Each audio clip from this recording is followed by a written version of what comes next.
This Waffle live stream is proudly brought to you by Ross's Discount Home Centre, Front Row Screens, your local streaming superheroes, and CD Dodd, scrap metal recyclers. The Battle of the Port is about to write its latest chapter in the second Fremantle Derby of season 2021. We welcome you to Fremantle Community Bank Oval for round 18 of the 2021 OPTUS WAFL Premiership season on Front Row Screens. The Bulldogs, they'll be looking to back up their rampant win over Peel Thunder in Mandurah last week, where they turned Peel by 116 points.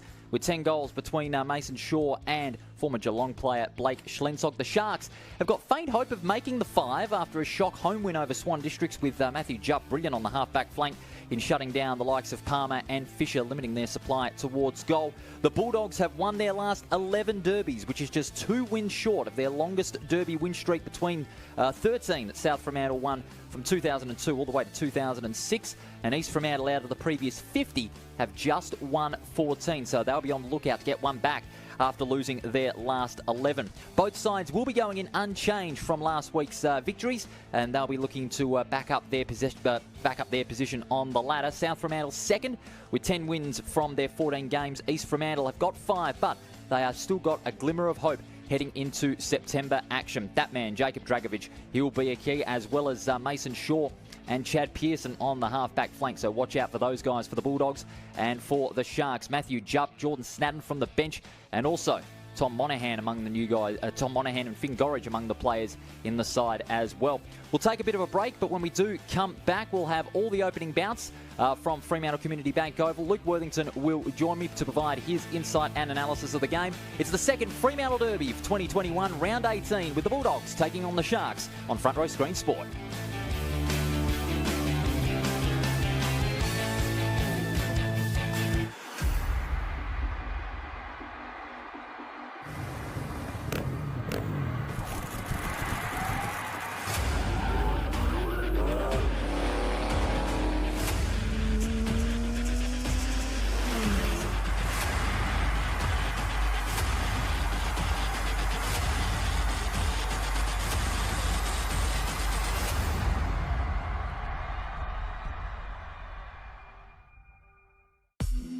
Shutterguard has been installing Perth's best shutters for over 30 years.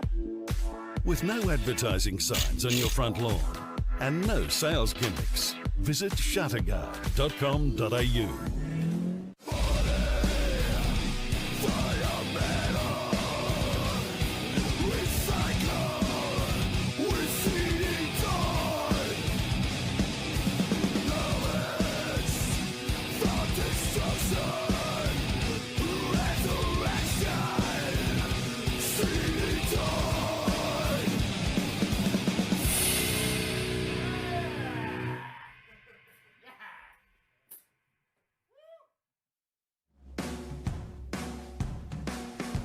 Welcome back to Fremantle Community Bank Oval. The Sharks warming themselves up for this all-important clash against South Fremantle in the second of the Fremantle Derbies for 2021. Paul Persick with you live on Front Row Screen Sport, and joining me once again is Luke Worthington. Good afternoon to you, Luke. Should be a great game. Yeah, hey Paul, really looking forward to it, and obviously big game for South Fremantle, who are really going to be looking to cement their place, possibly at the top of the ladder, depending on Subiaco results despite this percentage gap. Absolutely. Of course, they'll be playing Claremont at the same time as this game. Swan Districts will take on Peel Thunder, and East Perth do battle with Perth. Of course, we'll keep you up to date with all those games. But each of the key players for each of the sides, Luke. First of all, Mason Shaw, the skipper for the South Fremantle side. He kicked a big bag of 5 last week in that win over Peel Thunder, and a big season he's having, second in the league goal kicking. Yeah, 39 goals, 13, just a monstrous season, and those mids are doing a really great job feeding it through to him. Such a big body to have down in the forward line, and they're really going to be relying on him today, especially in these tough conditions. Absolutely. As we take a look at the team lineups, thanks to CD Dodd, Shaw and Ninyet, that combination, but also the third string, so to speak, in that forward attack. Manfred Kelly, he's got that ability to have that attack at ground level, and he's a tremendous pack marker too in those passages, but also Chad Pearson, he'll be one to watch across the half-back flank. He can safeguard those repeat entries from inside 50, and we'll scan over to East Fremantle and their team lineup, thanks once again to CD Dodd. Matty Jupp, he's got the big task ahead of containing Mason Shaw on the back of a great game he played last week. Yeah, really going to be relying on him to lock down that South Fremantle forward line, and he's going to have to step up today. A lot to do back there today in these conditions too. Those team lineups thanks to CD Dodd, with the grey skies hovering over Fremantle Community Bank Oval. We did have a bit of a light drizzle earlier today, but hopefully the rain will stay away throughout the afternoon. And as we'll take you back live to the centre of the ground, Luke Worthington, your tip for this afternoon's game? Look, I would say South Fremantle win quite convincingly today. There's obviously the two factors that play into this one, which is the fact that it's a derby and the fact that it might rain and get quite a considerable amount windier soon. So those are the only two real variables that could just bring the margin down even a little bit. Matthew Jupp, he averages around 5 intercept marks, as you mentioned, and he had 11 touches on average as well. He's got that impeccable flair across the back line. He's well composed when he's got the ball in his hand. We're about to get things underway. We thank you for joining us live on Front Row Screens. The Battle of the Port, writing its latest chapter in 2021. It's going to be Free and Stranatica to do battle in the ruck in round 18. Beautiful bounce by the umpire. Stranatica palms it down. High kick to the edge of the centre square. Good spoil by Tassoni. First forward entry belonging to the Sharks. It's brilliantly picked up by Bockman, who snaps towards goal. And off the side of the boot, out of bounds on the full. And the Bulldogs will reset, and they're going to go for it quickly. Kick towards left half back. Bleacheden with a good mark on the far side of the ground. South Fremantle playing to retain second place on the ladder. Bleacheden's kick finds Pearson on the half back flank. Goes inboard and finds Mascos. Looking to open things up now, the Bulldogs. They're going for the short pass again, and it finds Aiden Hall. Hand pass comes over the top. They're on the move, the Bulldogs. Kick towards left half forward. Schlensog overran at the contest, and the mark is being taken by Jump. Gets the hand pass out, and the Sharks can release it quickly. No mark to Marsh. It was spoilt from behind by Noah Strom, and it's going to be a throw-in in front of the main stand here, just to the right-hand side of our commentary box. Ross's Discount Home Centre scoreboard into the first minute of this round 18 clash. We're glad you can join us on Front Row Screen Sport on Facebook and on YouTube as well. All thrown up. Stranatica again wins it down.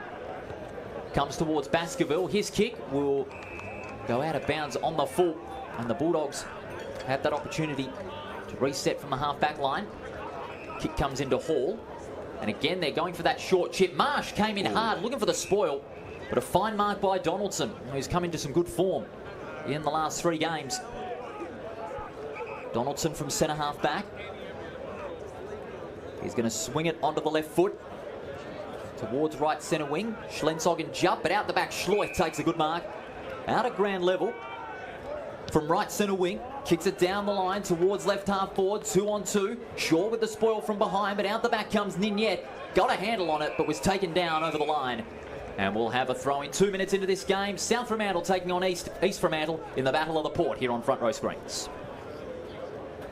So the ruck battle ready to continue. Yet to properly move it inside the forward 50 so far, South Fremantle. Taps one down, Sloith collects it, was wrapped up hard by Bennett. Off the boot of Eardley, it goes inside 50. Tap went down nearly in the direction. There's a free kick. And yes, free kick will be paid. And it's going to be their first shot on goal for South Fremantle this afternoon, and it will be for Jimmy Miller, who's got quite a tough angle here. Bit hard to tell without use of the windsock where it's blowing. Well, it's blowing to the southwest of the ground. Does look significant, yeah. So here he is, Miller, for the opening goal of today's derby. Looked like it hooked in a little bit at the end, but not quite. And on the Ross's Home Discount Centre scoreboard, South Fremantle leading 1-0 as East look to move it out of full back, and just a little bit of an error there. They want that one back. That is a rare error, especially on the defensive kick out to try and clear outside the 50. You don't want to make those mistakes all day. Yep, and has been some slight ball mistakes that have been at the detriment of East Fremantle so far. Had a couple of good opportunities with the jump intercept mark earlier, and were unable to really capitalise on it. Ball goes to ground, spills out of the pack. Players closing in on it. East Fremantle with a lot of numbers, but it'll go for a ball up. Well, in fact, it's a free kick that's going to go the way of Ninyet. He was held onto in the pack. And so Cody Ninyet will have the opportunity for the first goal of the match. And he'll kick from about 48. And he's a good kick from this distance. And this will be a big start for the Bulldogs if they can get this one home. Cody Ninyet has been in solid form this season. He's kicked 32 goals. This from inside the 50. Straightens, but it's not going to make the distance. Kelly comes in, no mark. Hard spoil from behind. The kick comes in out the back of the pack. And it's slopped through for the first goal of the afternoon. South Fremantle strike first. And that was Jacob Dragovic, who got the kick from the back of the pack, waited front and square, and got the first goal of the afternoon. Great start for the reigning premiers. Good bounce back there from South Fremantle. Kept it locked inside the 50 for quite a long time, and it was early on that clearance out from fullback, the mistake from Eardley and Jupp that cost them initially, and South Fremantle able to pounce on that. And they're a hard turnover side, South Fremantle. They want to make the opposition pay right away for those turnovers out of defensive 50, and that's what they've done early with that Dragovic goal. It's a good start for the reigning premiers here at Fremantle Oval. Not a lot of people by the outer side of the ground. There is a lot by the Vic Pavilion as well and by the club stands, given the weather we've had this afternoon. Free, punches it out of the centre circle. Vessels, who's back in the side, gets a clearing kick towards the front edge of centre. And the East Fremantle player there in Jamie Mead takes a fine mark, and he's going to send it inboard. Mead gets it now from Snadden. Bumped off the ball. Schlensog down at ground level, jarred out of the contest. Hand pass comes out to Tassoni, and he's caught in a beautiful tackle. And the Bulldogs run rampant towards the forward 50. Miller looking for the mark, and he's taken it. Oh. Great mark by Miller, and he'll have an opportunity for his first, and this will be for his second shot. Just those turnovers back in the centre and in defensive 50s. We go to the CD dot replay. They were not afraid to take the risk and move the ball inside 50. Miller in front, up against Tucker, and took a fine mark. So this to put the early pressure on the Sharks. He'll kick from about 45 metres out, and it swings to the right-hand side with the breeze, and it'll be a behind 1-2-8. South Fremantle to no score.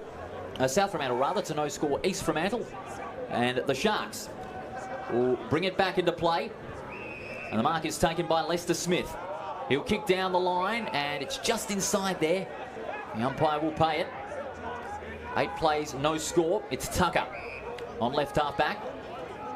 No option presenting, so he's going to have to send it down the line. Huge pack of players. Thompson with the two-fisted spoil. It comes out to Holmes. Bundled out in a strong tackle there by Spooner. And it'll be a ball up in front of our commentary position. That's the way South Fremantle have played the pressure game early on. It's really caught the Sharks off guard. Vessel's kick smothered. Ball comes out now to English. Hand pass over the top, almost taken cleanly by Baskerville. Off the side of the boot, and it's out of bounds on the full. The Bulldogs will take the free kick and set up for their entry inside forward 50. Ready to move it out of there is Spooner. Likes to bomb it inside 50. Players converging in on it, and the mark is taken in. And South Fremantle with another shot. Not quite, as Shaw whips it around the body, and it's going to just sail through the left-hand side. What was impressive about Mason Shaw in that contest is that he was able to use the body quite well in that major contest with the huge pack of players there. Shaw was able to get his body moving and use his physical pressure to take the mark uncontested. Was bombed down the line by East Fremantle. The handball went out from Eardley. Spilling along the ground, it finds Baskerville. Closing in on it, South Fremantle. Dragovic couldn't quite get it inside 50. Moving it across nearly was Eardley again. Ball trickles over to the boundary. Just before Monaghan got there. It'll be another boundary throw in. South Fremantle dominating the territory game. East Fremantle backline has been okay. It's just been the ball movement that's let them down so far. Tried to kick it down the line. Bounces over the pack. Spills out O'Reilly couldn't quite get it. It's that ball movement that's frustrating the Sharks at the moment. They're just hesitating when getting it by foot out of their defensive 50, and they're not making any big ground towards that attacking 50. And that's where players like Bennett, like Stranatica and Lester Smith need to make a bigger impact. And along the half-back line, they haven't been too bad either, so it is disappointing for them so far. Ball goes to ground, just spilt out, found Vessels. Snap around the body. Bounces over the top into the hands of Eardley. Eardley's had a lot of the footy today as it finds Slensog. And wrapped up in a tackle by Eardley. It'll be a ball up. Eardley been really solid for East Fremantle in the back line today. Ball goes to ground. Converging in on it was Subban. Snap around the body, Slensog. Got spoiled. Now trying to move it out of trouble, Burton. Kick goes inside into the arms of Marsh. And Marsh is going to bomb it inside 50. This might be good for their first score of the day. It will be. So Marsh puts a point up on the board for East Fremantle. That's what we should have seen from the start of the opening quarter, is that they have to take risks, because this is a strong Bulldogs offensive unit. You've got the likes of McQuilkin, Strom, Pearson and Bleacherton. They can take those repeat intercept marks off those entries. And that's why East Fremantle have to take those risks. Sometimes undue, but sometimes can be worth it, as Schlensog takes the mark on right half back. Plays it down the line. Shaw in a 1-on-1. Caught from behind. Spoiled out. Ball comes back to Shaw. The hand pass intended for Spooner. Over the line. And it'll be a throw-in. It was taken out there by Subban. Another throw-in just by the Sharks bench. 1-3 plays one behind.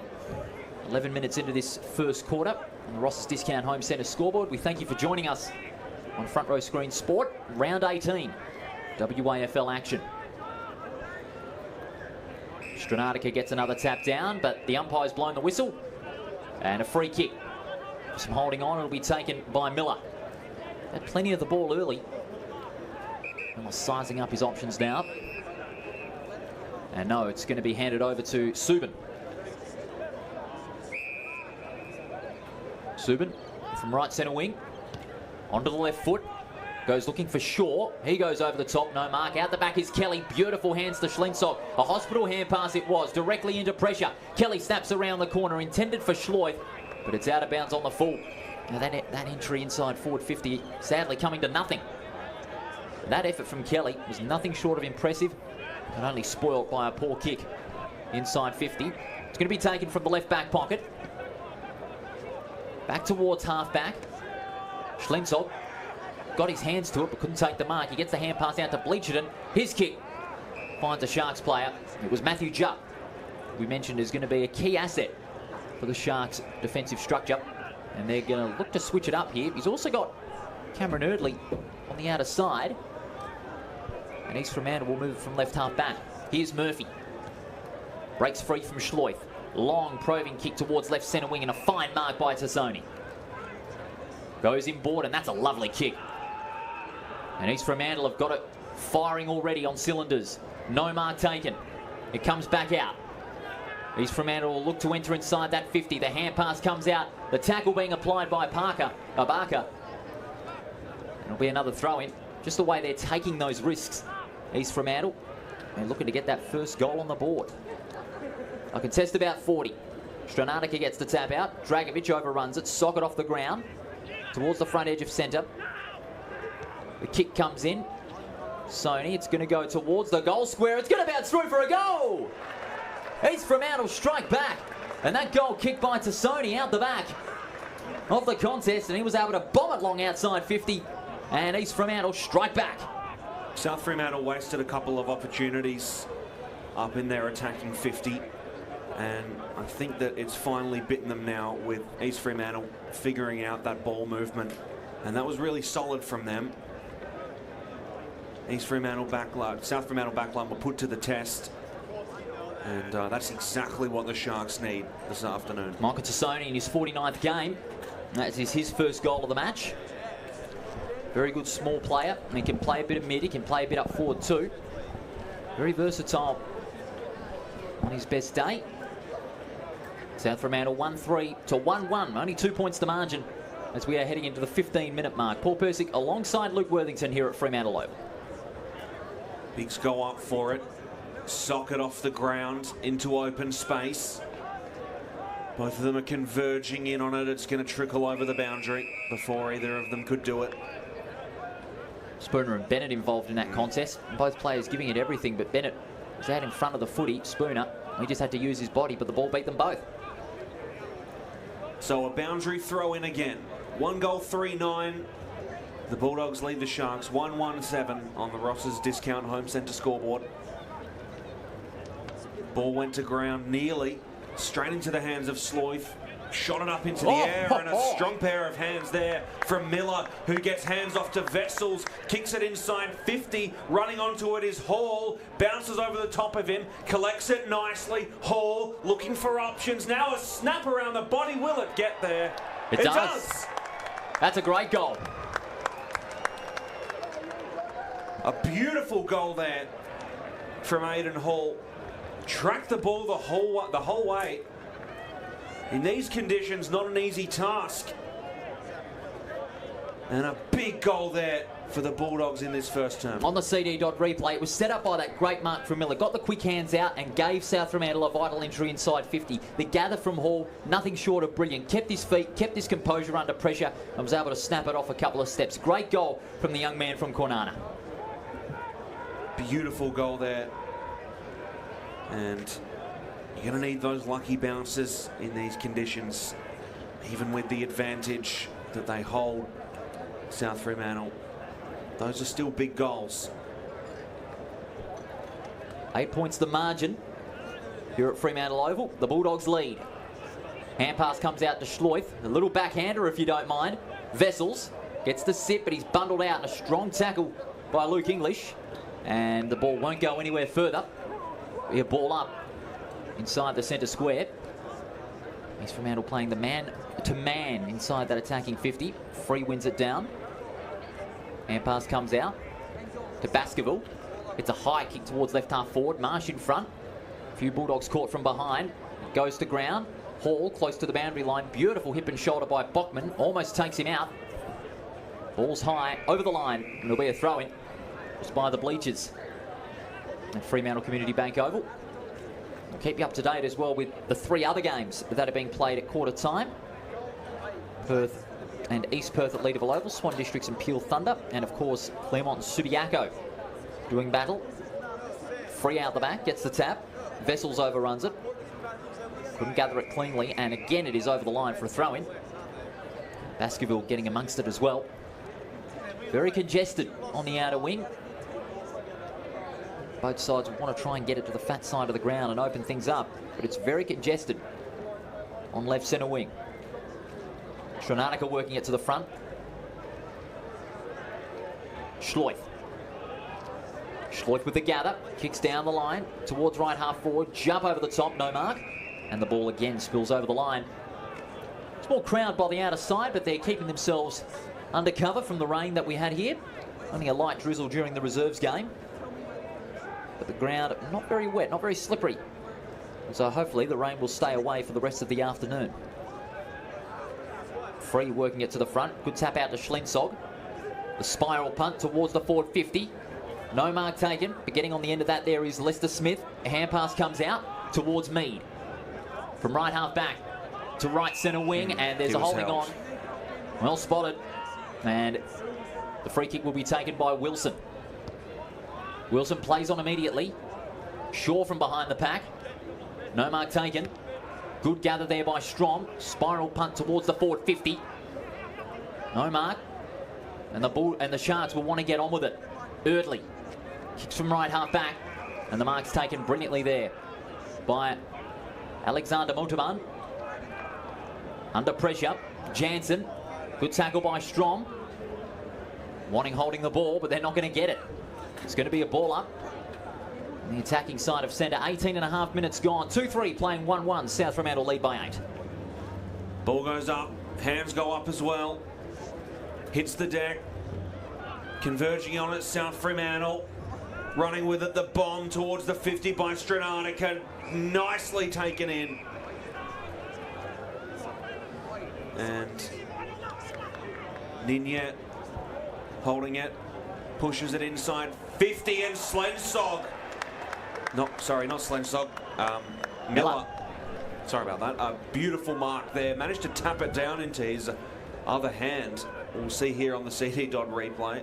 That kick from Ninyet was into a prime target. He knew where Miller was going inside forward 50. Mark. And the fact that he was able to gather it and keep it in front of him and take the mark on the second attempt, Bailey's just got to play in front of him because Miller will take those marks every day of the week. So Miller, he's been solid all day today and a solid season in front of goal. And that one looks very good. South Fremantle extend their lead. 3-3-21, plays 1-1-7. On the Ross's Discount Home Centre scoreboard. This is the start that the Bulldogs were after. You know, they wanted to get a quick burst of goals. They've certainly got that. After the Tassoni goal in the 15th minute, they wanted a response. Hall got it, and then Miller just backed it up here. And a fine kick it was too. Good follow through on the CD dot replay. Didn't have to get the leg up really high because he was kicking from halfway through 50. But a good kick nonetheless for goal, and that's his first. So 3 different goal kickers, Luke. Dragovic, Hall and Miller for the Bulldogs, and then for the Sharks, Tassoni in the 14th minute. And so the Sharks, the Bulldogs rather, have got themselves into a pretty good position. 20 minutes into this opening quarter, ball's tossed up. Free gets the tap out, and again the Bulldogs with numbers around the footy. Bleacherton got the hand pass out, partially smothered, was taken in by Bennett. Eardley's kick smothered. Mead gets the hand pass out towards English, and there's a free kick for a throw. And it will go the way of Kelly for the Bulldogs, alongside the centre circle. Ninyet and Miller up at the forward line. Kelly goes in the Miller direction, but out the back is Ninyet, spoiled from behind. Front and square comes Ninyet. He got bumped off it. Dragovic bundled out in a strong tackle, but East Fremantle will recycle the ball out of defensive 50. It's a risky kick towards Lester Smith. Hall got the intercept, but he couldn't hang on. Socket off the ground by Lester Smith to the path of Snadden. Out in front there was Pearson. Ninyet breaks through one, couldn't break through the second tackle, and gone, holding the ball. Brilliant recovery by Finn Goringe out of that turnover. They were looking pretty sloppy with the ball inside defensive 50 with the Sharks, but the tackle being applied by Goringe made up for it, and a well-earned free kick. So Goringe from inside defensive 50. Down the line towards right centre wing. Flying over there was O'Reilly, but the ball got a fist from it from Bleacherton. He gets it back. Bundled down by Snadden, and the umpire says, give it to me. One thing you've got to be impressed, though, Luke, by the Sharks in this first quarter at the moment is that when they've got the ball, they're looking to take those risks and put South Fremantle off guard. Yeah, absolutely, and we can see it here as it's kicked through the middle. Ball bouncing through. Sharks closing in on it. Snap around the body from O'Reilly, went inside 50, and the mark's brought in from Marsh. And Marsh should line up here, and it looks like he will. It has a bomb of a kick that we saw earlier in the first term. Put up their first point of the day. So he's no goals and 1 point. Well, he's kicked 22-14 this season from his total of 139 kicks. So here's Marsh from 50 out, slight angle. Big moment for East Fremantle, and he's unfortunately sprayed it well wide, out of bounds on the full. Will be the call for that one. Distance wasn't a problem at all. Just shanked it off the side of the boot a little bit. Yeah, that's not a kick that Marsh would want to remember anytime soon, because that would have been a big opportunity to put the Sharks within 1 goal heading into quarter time. We're only in the final few 6 or 7 minutes, I would say, before the end of the first quarter. The kick towards right half back for the Bulldogs, but it's out of bounds on the full, and East Fremantle will have another chance for a repeat entry. It'll be taken in by Marsh. Marsh in the long sleeves. He's going to set it up to the hot spot. Huge pack of players flying, spoilt from behind. Overrunning it there is Tassoni. Almost snatched out from behind, but there's a free kick. It'll go the way of the Sharks. And I think it'll be Monahan that'll take the free kick. No, in fact, it's going to be number 28, Timothy Bockman. He's Fremantle Junior. He'll have a shot from about 30 metres out for the Sharks' second.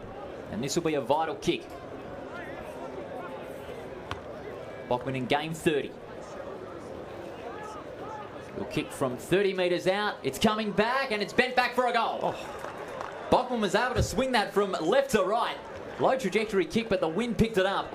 Bachman gets his first of the afternoon. And the Sharks get one back. They're back within a goal 25 minutes into the opening quarter thanks to Ross's Discount Home Centre. We'll see it here. Weird old kick from Bachman. I don't think he really knew what he wanted to do with it. Looked like he shanked it off the side of the left boot a little bit, but the wind just picked it up and swung it around, and the wind really playing a factor. We saw the kick earlier that flew out of bounds after John O'Marsh also had trouble in front of goal, and it is peaking it up a lot. And good for them to close the advantage a little bit heading into the first quarter. 3-3-21 playing 2-1-13. The margin now 8 points here at Fremantle Community Bank Oval. Joining us live on front row screens, it's going to be Free and Stranatica again. Stranatica got the two-handed tap. Schloith playing in front. That's good football. Hall kicks the wrong way. It is. McQuilkin over the top, couldn't take the mark. McQuilkin gets the ball back. Dispossessed. Subin overruns it. Sharks have the numbers at ground level. The tackle being applied by Subin and Kelly. And it'll be a ball up on the attacking side of centre. Free. Good tap over the pack. Dragovic buys the hand pass to Schloith, but he couldn't get a clean handle on it. Sharks wanting deliberate, but they're not going to get it. Be a throw in. See a nice decent crowd by the tented bar here at Fremantle Oval, braving the conditions, and a great atmosphere as well in front of the commentary box too. Free from behind, Schloith almost held without it. Socket off the ground by Baskerville, but there's a free kick for kicking in danger. Umpire was in the right place at the right time. The free kick will go the way of the Bulldogs. Towards right centre wing. Shaw out the back, good mark. Shaw playing from behind was able to put good use of the body and take the mark. He'll kick towards left half forward. Kelly out the back, losing his footing, and the umpire's blown the whistle. Free kick. It's going to go against the Bulldogs, and it'll go East Fremantle's way on half back and getting a move on his bail. Bomb down the line. Marsh went up for it. Went to ground. Ball's bouncing around. Kicked back inside. 50 for South Fremantle, and the mark taken in by Ninyet. He's going to look to hurry things up here. Kicks it across. Sloith in front. Took a bounce. It'll go through for a rush behind. Baskerville did a good job there, holding off Sloith. Schloith a bit unlucky there not to get that goal, because the way South Fremantle were able to move it off the turnover again, it's putting a lot of pressure on the Sharks. Lester Smith runs it out, going to bomb it down the line. Players converging in. Off a fist, it'll trickle out of bounds. Stranatica, and it went off. Well, we were saying off the air that South Fremantle could get a bonanza of a start in the opening quarter. Yep. Considering that they have won 10 of the 14, but East Fremantle have really held their own. Stranatica and Miller going up for it. Miller tried to take it in, bounce towards East Fremantle. Ball nearly goes over the line. Yes, it does. George Wessels involved there. He's been in and out of the side as Vessels. He's struggling for consistent form in the league, but he's off to a decent start. He had a lot of the football in the early minutes, and let's hope he can keep it up. Stranatica wins it down. Schlensog closing in, trying to get it out of the tackle, was wrapped up hard by Baskerville. East Fremantle get it back, and Bennett is wrapped up. Will be a ball up right on the boundary. Miller and Stranatica. Stranatica won it to the advantage of his teammate, who kicked it along the ground, bounced over the top. Wrapped up hard was McQuilkin. It was a sling tackle. Yeah, it was called a sling tackle, and McQuilkin looks to have come off second best. Yeah, he's just held his head, the back of his head there for a moment, but he'll be okay. And McQuilkin will take the free kick. So McQuilkin, another one of the players in the long sleeves today. He's going to drop it short and find Big Blaine Wilson. 185 games today. Most games of the 22 that's on for South Fremantle today. Down the line towards left half forward. Out the back, Tucker. Great mark out the back of the pack. He read the ball brilliantly. Tucker from left half back. He's going to go short and find English. Originally from the Manning Juniors. English down the line. Goes looking for Marsh, but reading it well and taking the mark uncontested is Noah Strom. Not a lot of time remaining, I would say. We're into the 30-minute mark of this opening quarter. 21 playing 13. Bulldogs leading by 8. Flying up high, Strom couldn't take the mark, but with the crummish, Dragovic. Dragovic is going to go inboard towards the hot spot inside 50. Ninyet, was he held without it? Kelly goes for a dash, bays at ground level towards goal. But it's across the face for a behind. He got a good pick up, but couldn't get the kick off in time. But there's a free kick. In the meantime, Ninyet was held without it. And Ninyet will have a shot for goal. This to further increase the advantage. So the behind won't count. And Ninyet will have a chance to increase the advantage to 14 points. And we're not far away from the end of the first quarter, I would say. So Ninyet taking his time. This to make it 3. This to make it 4 rather for the Bulldogs. From 30 metres out and straightens up for a goal. Great goal by Cody Ninyet. Again playing into his true form in 2021. It's the Bulldogs' 4th. And they extend the lead 4-4 to 2-1 on the Ross's Discount Home Centre scoreboard. As we see on the CD replay, Luke, effortless kick. And this game has just become a little bit more crucial if we take a look at the score at Revo Fitness Stadium. Claremont 6-6-42. They lead Subiaco 1-1-7. Whoa. So a blowout victory for South Fremantle today could start to close them in on top position. The percentage gap is about 20. So it might be a bit difficult to get it done today, but they would be closing the gap. Well, that's a result. That's a result in the opening quarter. No one would have expected. 42-7 in favour of Claremont. But here, 4-4-28 playing 2-1-13. The behind did count before the free kick was given. Hand pass comes from Stranatica. Buys off to Holmes. And now the Sharks will get a move on quickly. One last chance before quarter time. Towards left half forward. Marsh couldn't take the mark, but there is a free kick. That's going to go Marsh's way. And this will be a chance for his first goal, but he's got a tight angle to face. So Marsh been unlucky on a couple of occasions. He has been, but you know, when he's on his best day, he can kick a big bag of goals. So John O'Marsh doing the Matthew Lloyd, checking the win by taking out the grass. No doubt Lloydie would be proud of that. He'll kick from 25 on a tight angle. Drop punt on its way, and he's got it! Marsh gets the goal, and that's the 3rd for the Sharks. They get one back, and they go to 19, 9 points behind the Bulldogs here in the Fremantle Derby. John O'Marsh, after 2 failed attempts, he's finally got one on the board. Marsh, the big man up front, taking a good number of marks today, and finally rewarded with the goal. That's much needed, because usually he can kick a few goals on a day like this. Marsh averages around 2 goals a game. When in total, that's his 142nd kick for the season. But an important goal it could be, because South Fremantle were looking to get that run on late in the opening quarter. But East Fremantle, with that goal, has sort of stemmed it a little bit. Closing moments of the first quarter. Siren due any second. 4-4-28 plays 3-1-19 on the Ross's Discount Home Centre scoreboard. Ball flies inside 50 for South Fremantle. Flyers went up for it. To ground again. South Fremantle trying to get the advantage. Wrapped up in the tackle. Ball goes down the line for East Fremantle on the far wing.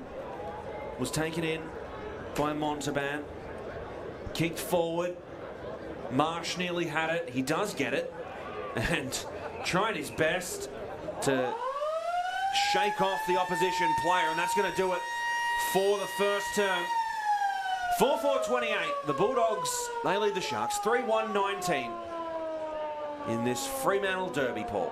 Yeah, it was a fantastic opening quarter from both teams. The Bulldogs got on a bit of an early run, then East Fremantle pegged their way back in the last 5 minutes, including that goal from Marsh. And that's got themselves a little bit of leeway heading into the second quarter. But South Fremantle hold a strong advantage by 9 points.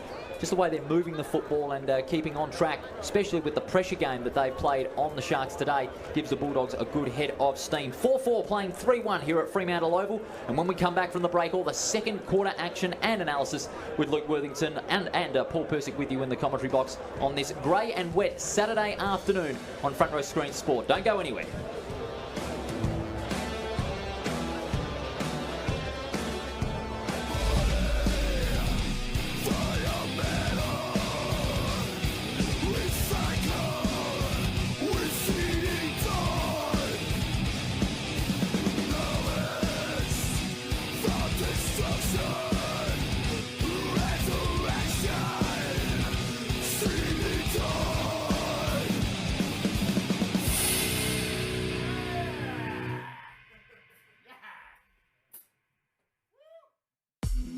Shatterguard has been installing Perth's best shutters for over 30 years.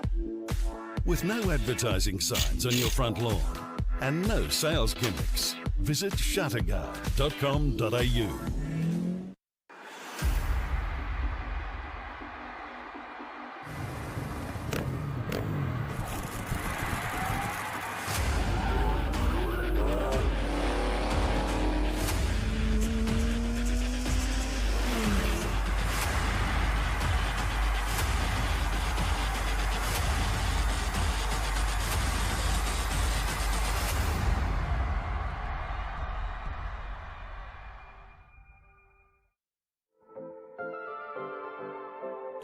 Welcome back to Fremantle Community Bank Oval, round 18, the 2021 OPTUS WAFL Premiership season. It is the Bulldogs leading the Sharks by 9 points, 4-4 to 3-1. Paul Persick and Luke Worthington with you on this Saturday afternoon on Front Row Screen Sport, your number one in 2021. Luke, I guess South Fremantle, they owe their lead to playing the pressure game well and also taking those risks. But East Fremantle, the way they're positioned in this game, it's only 9 points at quarter time, but they've got some contributors on that defensive end, namely Tucker, also Tassoni in patches, but also Lester Smith. He was vital in that defensive 50 as we go to the CD replay. But those first 15 minutes belonged to the Bulldogs, especially that man, Jimmy Miller, taking a couple of good marks. He was sensational up forward. Shaw had to push up the ground a little bit just to add a little spark to the midfield, and then yet was able to get himself a goal late in the opening quarter to stem the tide, steer the tide back their way. But so far, the player of the first quarter, Jimmy Miller. Yeah, definitely. Jimmy Miller really was solid in that first term. Had 4 disposals, 3 marks, and kicked 1 goal too. If you look at the numbers for East Fremantle, a lot of work done in the back line. Lester Smith, 10 disposals. Eardley, 9 disposals. Baskerville and English both had 7, and Stranatica is sitting just behind them with 5. So a lot of work done back there. They were quite impressive along the half-back line. Were let down by a bit of ball movement quite early, and then managed to kind of pull things together a little bit going forward. A few wasted opportunities by the Bulldogs inside their attacking 50 as well. But both teams can hold their heads high after that quarter. Well, maybe not so much the Bulldogs. They need to be looking for more of a blowout victory today with what's going on at Revo Fitness Stadium. Yeah, they certainly are, especially with the percentage game proving quite crucial in the top 3. But, you know, you said that those 2 turnovers, there were 2 in particular in the midway stages of the opening quarter that really cost the Sharks a big leeway in momentum because they conceded 2 goals from those. One of them was Hall and the other was Miller between the 15th and the 20th minute of the opening quarter. So the way East Fremantle gather themselves and dispose of the ball hasn't been that effective. Often they've hesitated, they've had to bomb it long down the line for risky territory and lose some intercept marks. But what South Fremantle have to do is they also have to make the most of those opportunities. They kick 4-4. They should be really about 3 or 4 goals in front with the way they've been disposing the ball and getting those repeat entries inside 50 through the likes of Pearson, Schloith, and also Dragovic as well, who had himself a good first quarter. We'll just quickly take you around the grounds before we go down to the field for the second quarter at Revo Fitness Stadium. Like I said before, Claremont 6-6-42. They lead Subiaco 2-1-13. At Leederville Oval, East Perth 3-4-22, Perth 2-5-17. And at Steel Blue Oval, Swan Districts 3-4-22, Peel Thunder 1-1-7. Around the grounds, thank you very much, Luke Worthington. Great job as always, as we are about to get things underway for the second quarter. The team numbers as well, they're very important as well. 72 to 75 disposals, so pretty even in that department. And inside 16 50s, to 18 marks. Yeah, inside 50s is telling the story so far, and it was pretty clear for the eye to see. 12 inside 50s for the Bulldogs and 8 for the Sharks. Free kicks for and against. The Bulldogs have had 8 free kicks go against them and only have taken in 4. So maybe need to get that under control. The inside 50 numbers maybe don't tell the whole story. Yes, it's 12 to 8, but the Sharks were able to get a few back in the final minutes, including that goal to Marsh. So it's not really a one-sided one as far as the inside 50s are concerned. So East Fremantle, they'll have to have a big second quarter if they want any more momentum steered their way. South Fremantle, likewise, they need a big first quarter as well. I'm going to look for the likes of Subin, Vessels, and also Mason Shaw to make a bigger enough impact in the second quarter if they want to steer South Fremantle to a big blowout victory. But the game has been made quite interesting anyway with the wet weather that we've had, and that's made East Fremantle's job, slightly less tougher, but it's still, pretty tough affair when you're going up against the reigning premiers of the competition. Bill Monahan no doubt would have addressed the Sharks play, saying, keep the effort up, you're doing well. But it's against the South Fremantle side that are keen for a big win as we get the second quarter underway here at Fremantle Community Bank Oval. Free gets the first tap out, it comes out to Schloith. Bundled out in the tackle. He couldn't get the hand pass out. They're holding the ball, and the umpire will say, I will have it. Schloith wearing the long sleeves this afternoon. Tossed up, free working it to the front. East Fremantle have the important clearance.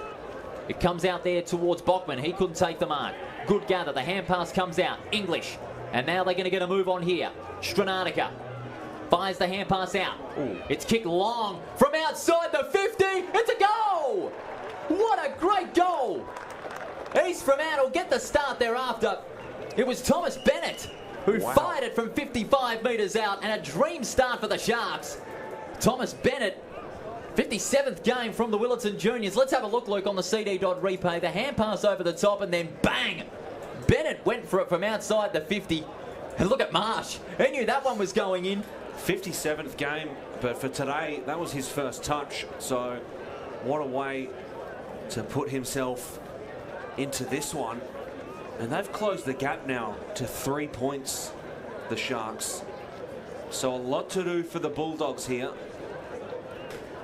My goodness, if that goal doesn't spur on the Sharks, I don't know what will. An incredible goal from Bennett to start things off. Umpire tosses it up, Free gets the tap out. The ball comes out to English. He's bundled out in a good tackle. Taken out there by Bleachton, and a little bit of a push there from Big Subin. Trying to pick him up back onto the ground. Stranatica wins it. East Fremantle on the move again. The kick up towards Bachman, out in front, no mark. Good spoil from behind. Subin, well stood up in the tackle. Clears it out of the defensive congestion. Donaldson trying to reel it in with the one hand. Good second effort to tap it out in front for McQuilkin. The hand pass comes out to Free, releasing Donaldson. Beautiful hip and shoulder by Erdley, stopping him in his tracks. And the umpire says, give it to me. They're putting on the physical pressure right away, the Sharks, as they need to. Ball goes up. Miller won it down. And players piling on top of the footy. The umpire will have it one more time. If they pile on the pressure and keep the stoppages going, it'll stop the scoring flow that South Fremantle are usually known for. Went up again. Ball to ground. It spills around. Attempting to get it out of there, South Fremantle. For a third time, the umpire will bring it in.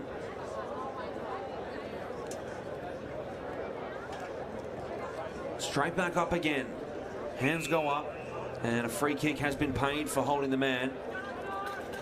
And it will favour South Fremantle. So let's see what they can do here. Blenchenden bombs it forward to right half forward. It was nearly taken in, and a free kick has been called again for pushing the back. So Shaw could be a chance here. Had a solid season in front of goals so far. Kicked 5 goals, 3 last week. 39-13 on the season. Second in the Burley Naylor medal, only behind Tyler Keitel. But this is a much-needed goal for the Bulldogs if he can kick it. Goals like these that'll put you first in the Burley Naylor medal. Big ask here for Mason Shaw. bombs it, and it looks beautiful. Absolutely beautiful kick from Mason Shaw, and that's exactly what the Bulldogs need. Shaped it in, used the man on the mark rule perfectly, and we had a great view of it here, Paul. Absolutely, a fantastic goal from the skipper of the Bulldogs side today. As we go to the CD dot replay, beautiful shape, swung onto his right foot, and as you said, the man on the mark rule will prove a greater advantage to the forwards in past years. It has done in the AFL and certainly has for the Waffle. And Shaw knew that one was going through the moment it left the boot. Beautiful goal by Mason Shaw. That's his first of the afternoon, and that makes it 5 different goal kickers. And the Sharks have had 4 different goal kickers. So they've spread out the scoring load of both sides. 25 rather, East Fremantle, 4-1 to 5-4, 34. Here at Fremantle Community Bank Oval. Tossed up again, Free gets the tap, getting on the end of it is Bleacherton. Well stood up in the tackle. The hand pass comes out to Vessels likewise. Hand pass in front of Schloith. Was he held without it? Umpire says no. Sharks needing to get it together quickly. Burton bundled in the tackle. The hand pass comes out. Releasing Baskerville towards the forward 50. Marsh, but a great mark out the back of the pack by Noah Strom. Almost 50 metres there, encroaching the protected area, but the umpire will let it go. Vessels from right half back. Vessels kicks towards the middle. Wilson. Good gather by Wilson. Long kick towards left half forward. Both players overrunning it. Gorringe gathers onto the right foot. And a fine mark taken there by Lachlan Bailey in the Adderdale Juniors. 24th game of football. 33rd game of football, rather. That's my numbers up. Bailey goes down the line towards the attacking side of centre. Plays flying. Ooh. And staying down was Bachman. He read the drop brilliantly. Bachman swings onto the left foot. Goes looking for Marsh in front. Marsh takes the mark. Jono Marsh is starting to come into the game here. He kicked the goal late in the opening quarter. And this will be for his second of the afternoon and a chance to put the Sharks within 3 points. Marsh has been really solid up front, and what a passage that was, playing it down the line by East Fremantle. Bulldogs are going to have to break up chances like that if they want to get in front like they need to be. But here's Marsh. He kicked 2 goals last week in their win over Swans. This for his second. From 40 metres out, and it swings to the left-hand side for a minor score. And so a big let-off there for the Bulldogs. The Sharks now within 8 points in the early minutes of this second quarter, thanks to Ross's Discount Home Centre. Bringing it back into play is Wilson. Wilson's kick, a floater. Ninyet couldn't hang on to that one. Brilliantly tapped forward to Spooner, and it's over the line for a boundary throw-in. 6.5 minutes gone. Crucial game it is for South Fremantle. They want to stay with Subiaco on top of the ladder, especially with Claremont completely dominating the Lions in that first quarter over at Rebo Fitness Stadium. But here, it is a much tighter affair. Only 8 points in it. Throw in favour Stranatica. Gets the palm out. Baskerville couldn't hang on to that one. Hand pass comes out, and it's a throw. And the free kick will go the way of the Bulldogs. It'll be taken by Big Nick Subin on the left half back flank. Subin kicked down the line. Nice intercept mark. Was taken in by Mead. Mead stopping and looking for options. Straight into a pack. Was fisted to ground. Handball went out from Vessels. South Fremantle doing a good job here. McQuilkin. Kelly's running onto it as it spills out onto the far wing. Backtracking is Kelly. Hall took it in.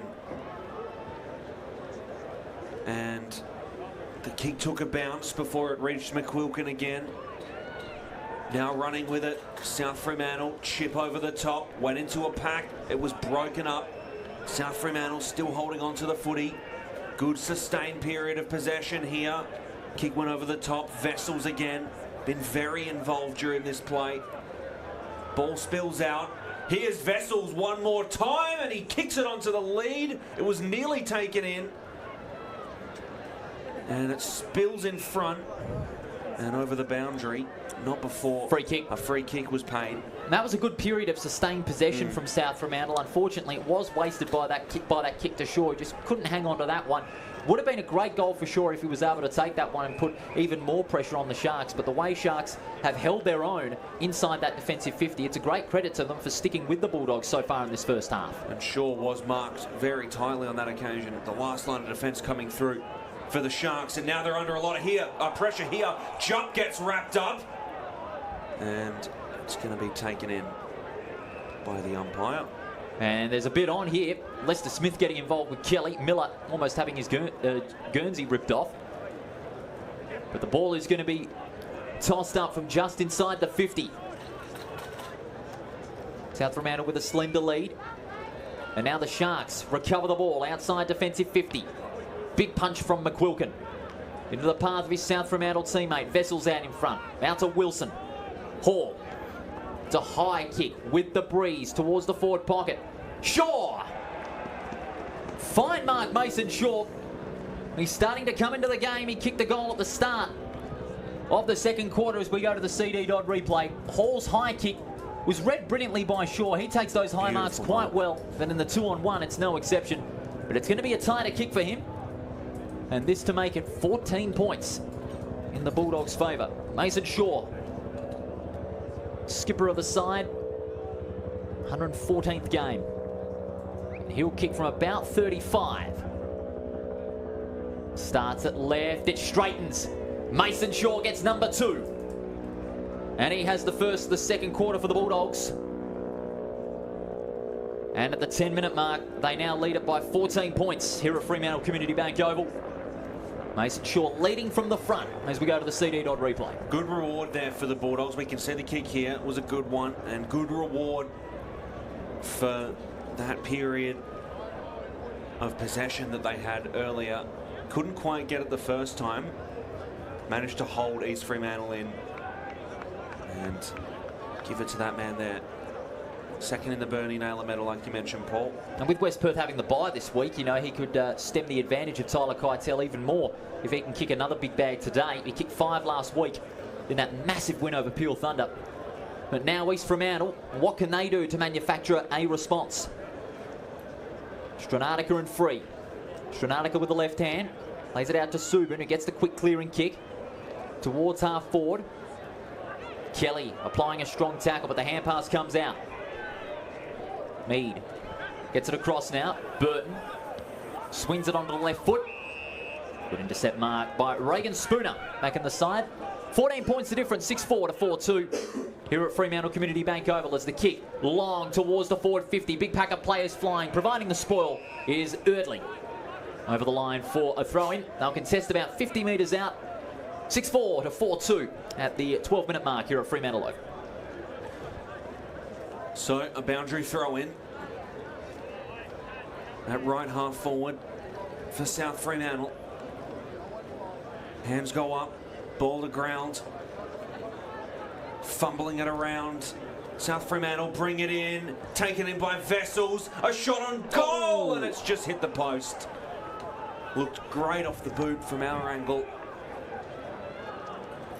And now the Sharks starting again. What I've noticed from the Sharks in this first half is they're not playing it to the fat side of the ground very often, especially when they've got a few players out on the outer wing of the ground waiting for that open pass. East Fremantle are just not going to those options. They like to play direct down the line.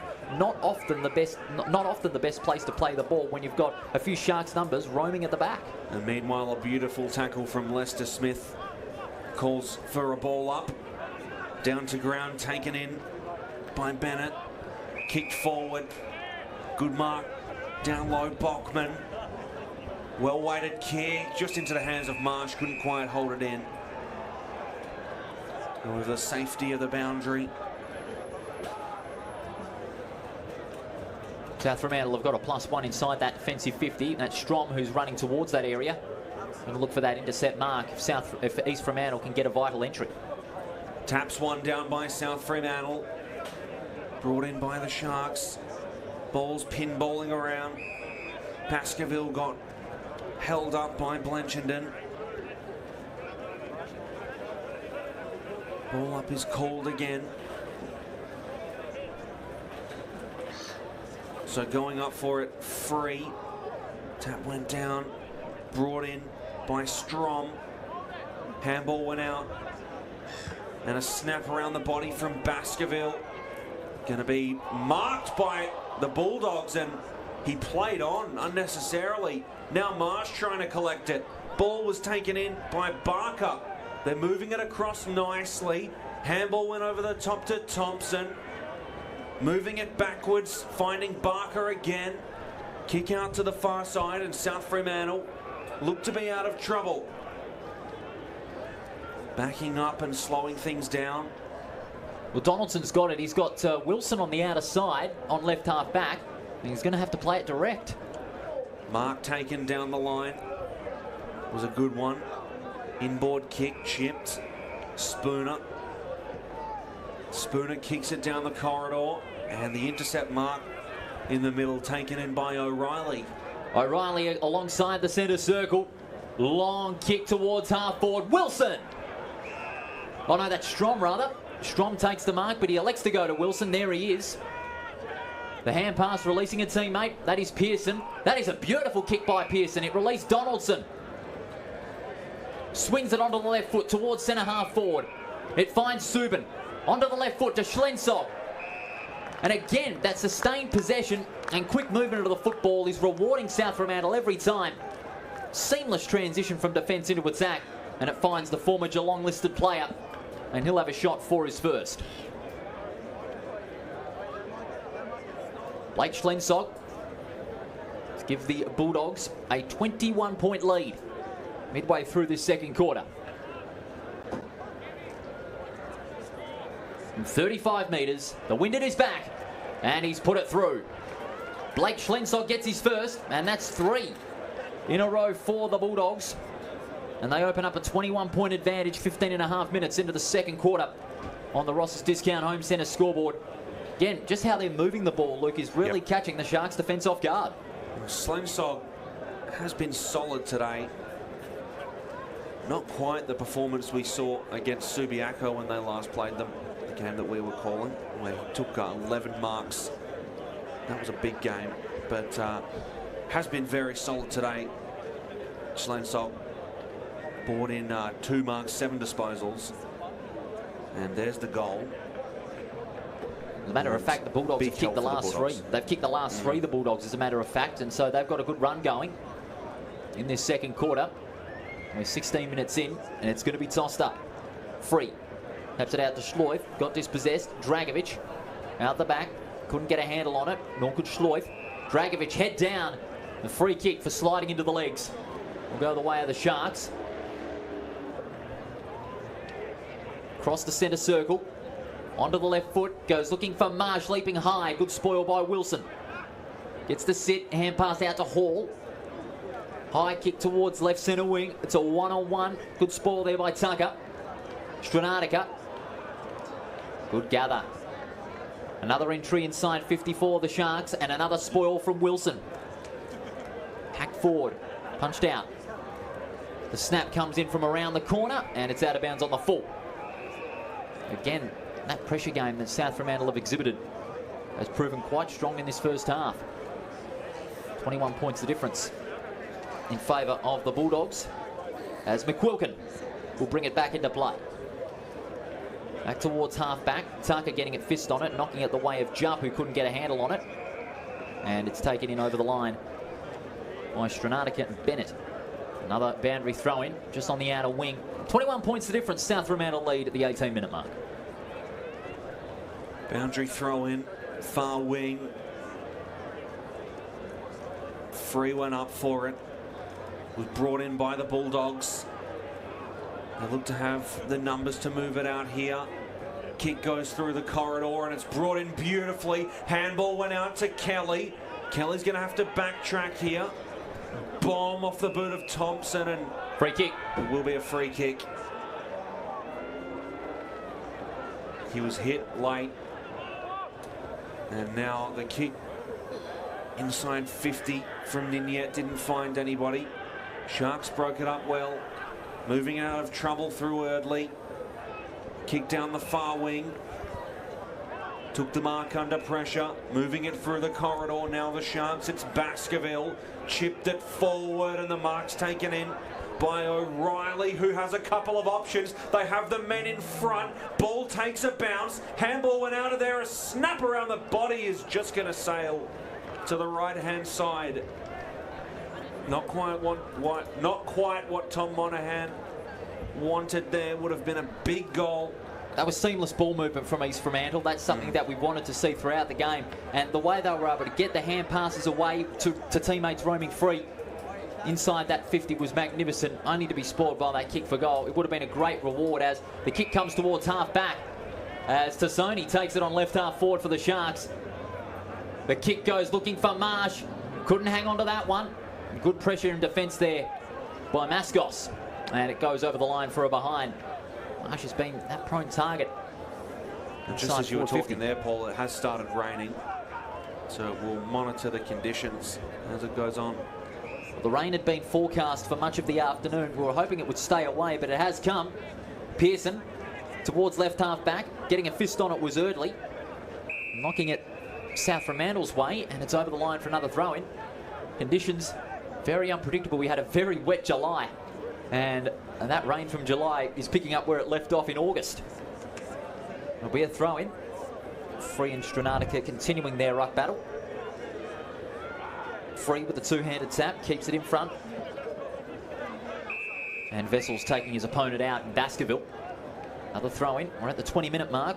The Bulldogs have kicked the last three, and they've got a nice 19-point lead. 7-5 to 4-4. Paul Persick and Luke Worthington with you on this Saturday afternoon. We're glad you can join us wherever you may be across the world. The tap comes out to Vessels. Kicks across his body, up and under kick. Schlentog is going to fly high. So will a pack of players. No mark. The ball comes out. Lester Smith swings onto the left foot. Bachman gets the sit. Good pick up from Bachman. He's going to go short and find Marsh. He's got a few targets. One of them is Monaghan, who's roaming free. So is Bachman. But Marsh is just slowing things down now. And he's going to go for it himself. He took a couple of seconds to look for some targets, but he's going for the big one himself. He has the distance, Marsh. We saw that shot earlier that sailed out of bounds. We've also seen the one goal. So 1-2 on the afternoon is Marsh. He's going to kick from about 52 metres. Gives it everything. It's going, and gone to the left. And that is a behind. So that's the second time he's missed a goal from long range. But again, it just chips the margin. Back out to 18 points. 47 playing 29. 1-3 on the afternoon, Marsh now, and 1-4, and also 1-3 on set shots. Pearson kicks down towards Strom at centre half back. The hand pass over the top to Spooner with the left foot. Alongside the centre circle it comes now. Bennett, hand pass over the top. It comes to Erdley. It gets taken down and a good tackle by Shaw. And another ball up. 18 points to margin, 47 to 29 here at Fremantle Community Bank Oval. The Bulldogs, the reigning premiers, with a good lead. Tap to ground, spills out in front of McQuilkin. On the far side, kick inboard, finds Kelly. Kelly, a long bomb inside 50, was nearly brought in by Free. Free was fumbling around with it. Bailey broke it up. A boundary throw in. No, it's a free kick. Oh, sorry. A free kick, and Free is going to push it across the face of goal. The mark was nearly taken in. Broken up nicely by the Sharks, and this might be called deliberate. Well, I'd have to say it will be. Yes, it is. Free kick going the way of the Bulldogs. A couple of people not too happy with it. Play continues, ball bouncing around.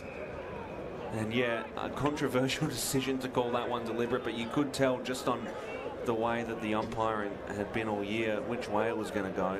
And whilst not deliberate, that's what they're playing this year, the umpires, for that. Maybe one chink in the armour of what's been a great umpiring season wrapped up. And it will be a ball up that spills over the boundary. I'll tell you what, Ninyet's really starting to come into it. He kicked a goal late in the first quarter, but he's been right there in those one-on-ones inside 50. He's often been leading hard for it, but often ignored. But that's largely because the way South Fremantle have been able to move the ball from defence into attack quite effortlessly. Thrown in. Overrunning it was Donaldson. The hand pass comes out to Vessels. Vessels outside to Donaldson. Snaps around the corner from 35 and he's put it through. Donaldson gets the Bulldogs 4th in a row. And it increases the advantage in their favour. 24 minutes in. It is 24 points the margin on the Ross's Discount Home Centre scoreboard. Donaldson with his first of the afternoon. Beautiful play here. It was spilling around, tough conditions, got it out, bang, snap around the body, straight onto the left boot.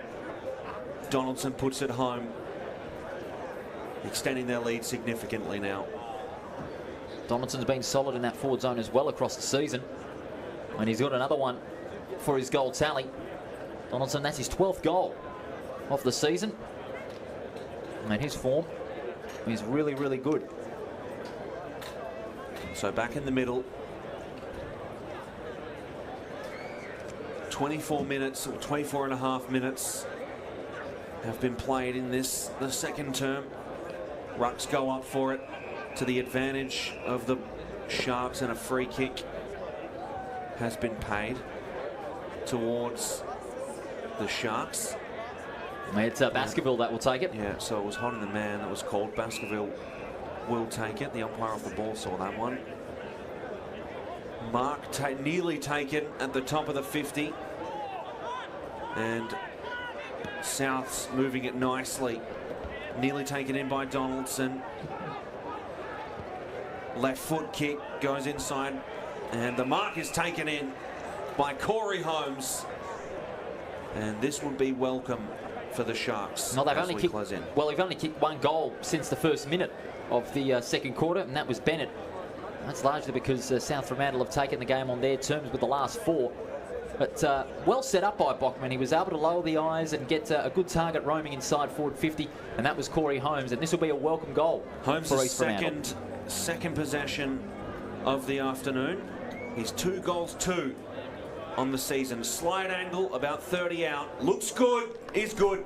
And the Sharks get one through. Corey Holmes to close in just slightly on their rivals before halftime. That's against the run of play, especially when South Fremantle have got the last 4. As we see on the CD Dodd replay, Corey Holmes started on the bench this afternoon, but made his way up forward, and he's added a good contribution to that. Beautiful kick for goal. Started left, was able to bend slightly to the right, but go through for the big sticks for 4 points. And so that is a welcome goal, as you said, Luke, for East Fremantle. And that just stems the pressure. The margin is now 3 goals as we head into half-time.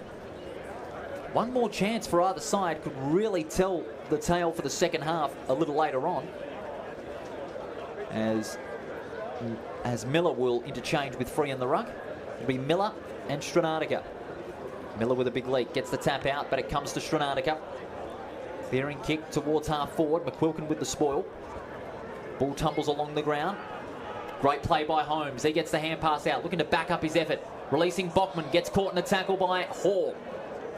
Ball's not going anywhere further. Hall tries to break free. There's a free kick. It's going the way of the Sharks. And this could be another welcome goal, and the kick will again be taken by Marsh.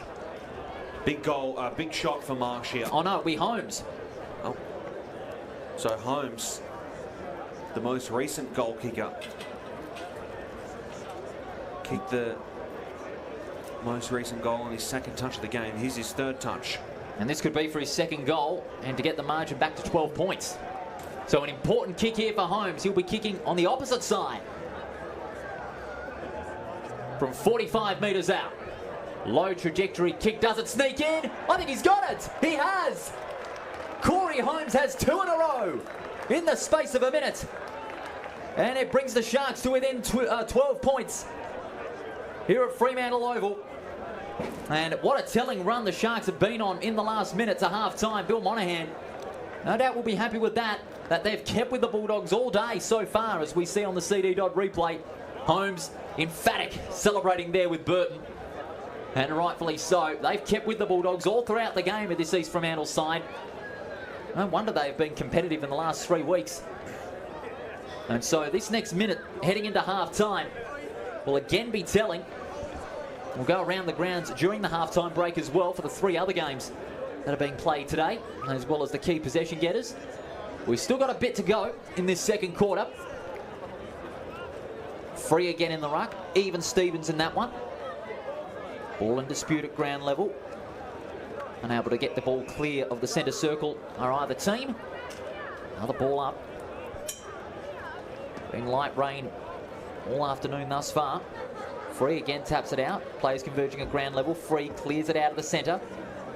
Running it there was the next Fremantle player. Donaldson couldn't get the sit. Ninyet out in front. Great take there by Garinge. Tackled by Donaldson, and the umpire says, give it to me. So 4 goals to 3 in the first quarter. Will likely be 4 goals to 3 again in the second. And what has been quite an even contest. Schleuf, great pickup on the siren, and he's hit the post. So that point will count. Bit unlucky there for Schleuf. It could have been a telling one on the siren. But the margin is now 13 points at half-time. 8-7-54 to 6-5-41. A great first half by both teams, Luke. It's going to be a big second half coming up. Yeah, what a half there by the Sharks. Did a really good job closing it in. Just over 2 goals after the point there from Schleuf. And a lot of positives for both sides. And a lot of work to be done in the second half. Well, it's a big second half coming up in this Fremantle Derby, the second of 2021, and we've got a game on our hands. South Fremantle leading by 13, 8-6-54 to 6-5-41. We'll be back with the halftime highlights and numbers, and of course our special halftime package here on Front Row Screens right after this from Fremantle Oval.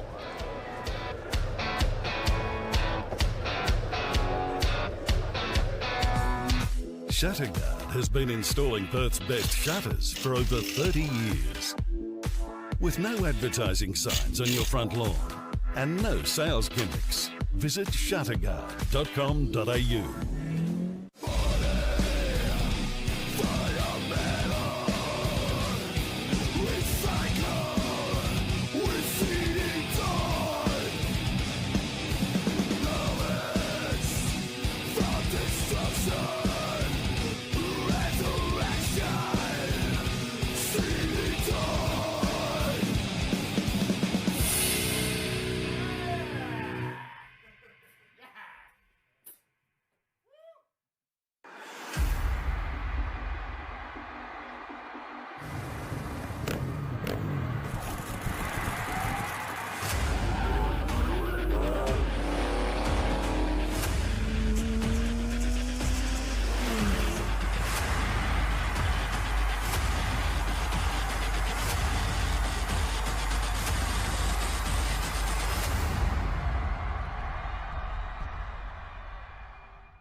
Welcome back to Fremantle Community Bank Oval. Some of the young kids and families enjoying themselves out on the ground, which is great to see in crazy times all around the eastern states in particular. And we hope all the people in New South Wales and Victoria are keeping themselves safe as well. Half-time in the Battle of the Port, the Fremantle Derby here at Fremantle Community Bank Oval. And it is a very good game we have on our hands. South Fremantle leading by 13, 8-6-54 to 6-5-41. Paul Persick and Luke Worthington with you in the commentary box. 4 goals to 3 for both quarters for both teams.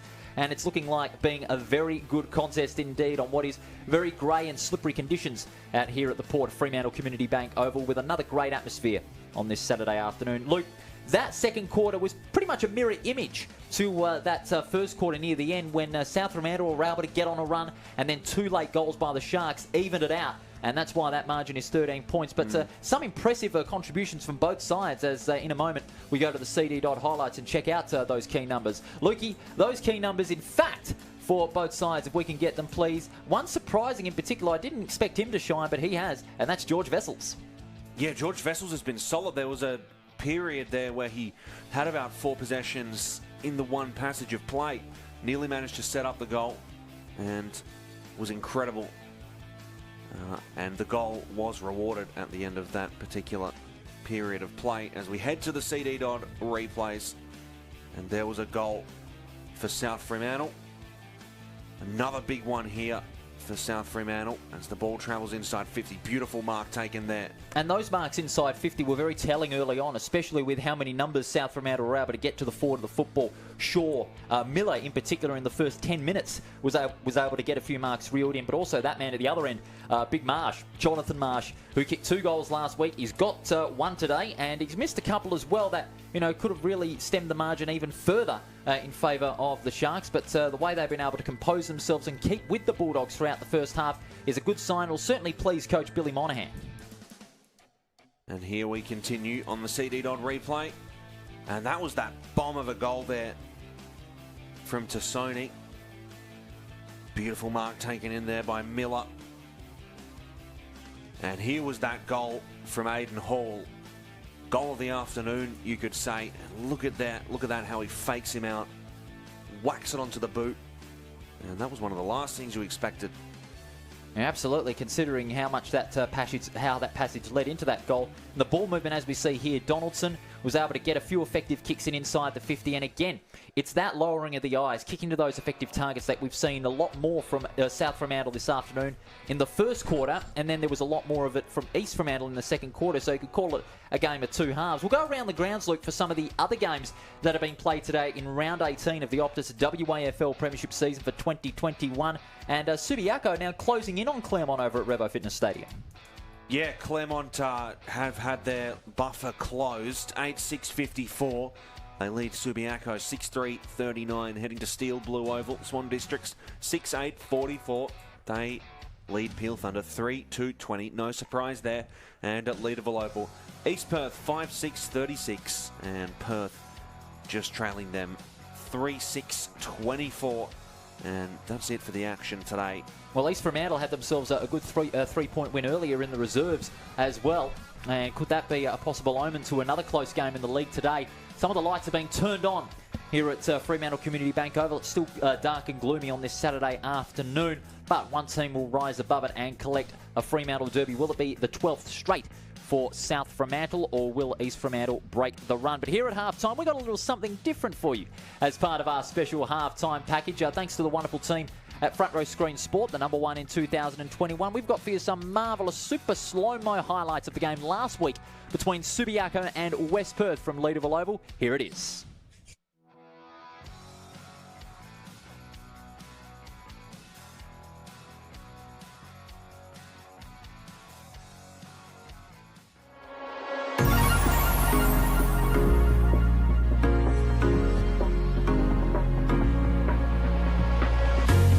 Every time I need a rescue, hanging on the verge of breakdown.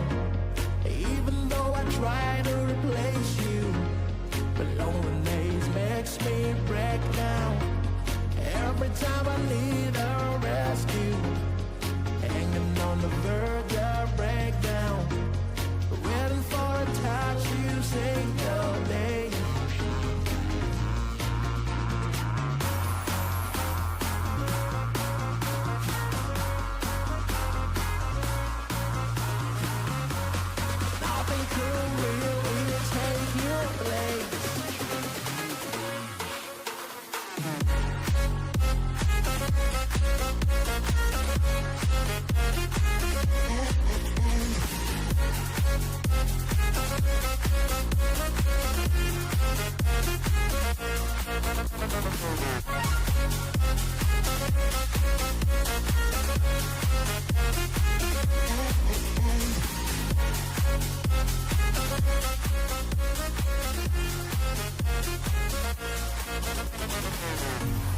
Every time I need a rescue, hanging on the verge of breakdown. Even though I try to replace you, but loneliness makes me break down. Every time I need a rescue, hanging on the verge of breakdown. Waiting for a touch, you say no day.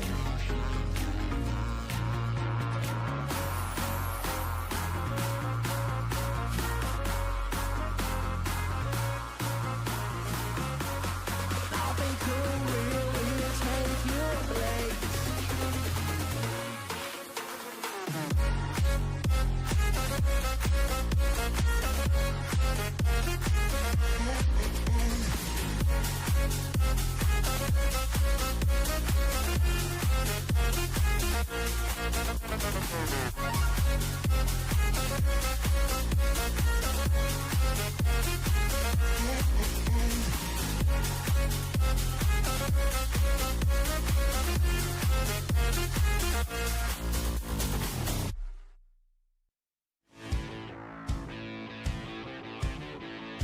Magnificent super slow-mo footage there supplied by the Front Row Screens team in last week's game for broadcast, where Subiaco were victorious over West Perth by 20 points at Leederville Oval. We'll go into a little more detail of some of the other games being played this afternoon as part of round 18 of the Optus WAFL Premiership season. Claremont, they are leading Subiaco at half-time by 15 points. They were held to 3 goals, Claremont, and Subiaco managed to peg back 5 in that second quarter after starting 2-1 to 6-6 behind. 2 goals to England, House and Manuel, and the singulars from Bolton, Millen and Patmore. Ben Sokol back on the list, 3 goals up to half-time, and Nicholas Martin with 2, with Matera and Walters being the others. And the big story of that one is the hitouts, 29 to 19 in favour of Subiaco. But the inside 50s, well, much of that for the first quarter belonged to Claremont, 29 to 15. The rebound 50s belonged to Subiaco, especially with a late charge in the second quarter, and they totaled at 20 to 8 in that game. And the leading possession getters for both the sides in that one, it has Bailey Rogers with 18 for Claremont. Kane Mitchell has 13, and Stephen Miller has 13 as well. And the leading possession getter for Subiaco, Greg Clark, coming into some great form, maybe a Sandover contender, and Hayden Kennedy with 10. And in some of the other possession getters for the other games, East Perth and Perth at Leederville Oval, the margin is 12 points at half-time, 5-6 to 3-6, and all singular goal kickers in that game. Amaduri, Edwards, Baldwin, Jones, Lynch and Schumacher for the Royals, and for the Demons, Bird, Quill and Sanderson each have the goal kickers. The hitouts 22 to 8. And so they've dominated the ruck contest, have the Royals, and the leading possession winners for that one, Fisher with 17 for the Demons, Edwards with 12, Taylor with 11, Aidan Lynch and Angus Schumacher, meanwhile, have 15 each for the Royals. Nathan Eaton has 11, and Kai Wilcox has 11 as well. And down at Steel Blue Oval, the other game that is in progress, halftime there as well. Swan Districts 6-8-44, leading Peel Thunder 3-2-20, 24 points the difference for Swan Districts, who are needing a win to hang tight of that 5th spot with another 4 rounds to go. Frank Anderson is the only multiple goal kicker for the Swans with 2. Cipro, Fisher, Noble and Watson are the other goal kickers. Riley Bennell has 2 for the Thunder, and Braden Lawler has a single goal for the Thunder. 31 to 7 hitouts in favour of the Swans, and the rebound 50s in favour of Pure Thunder with 16 compared to Swan District's 12. And Tyrone Thorne, Frank Anderson each have 17 possessions for their respective sides.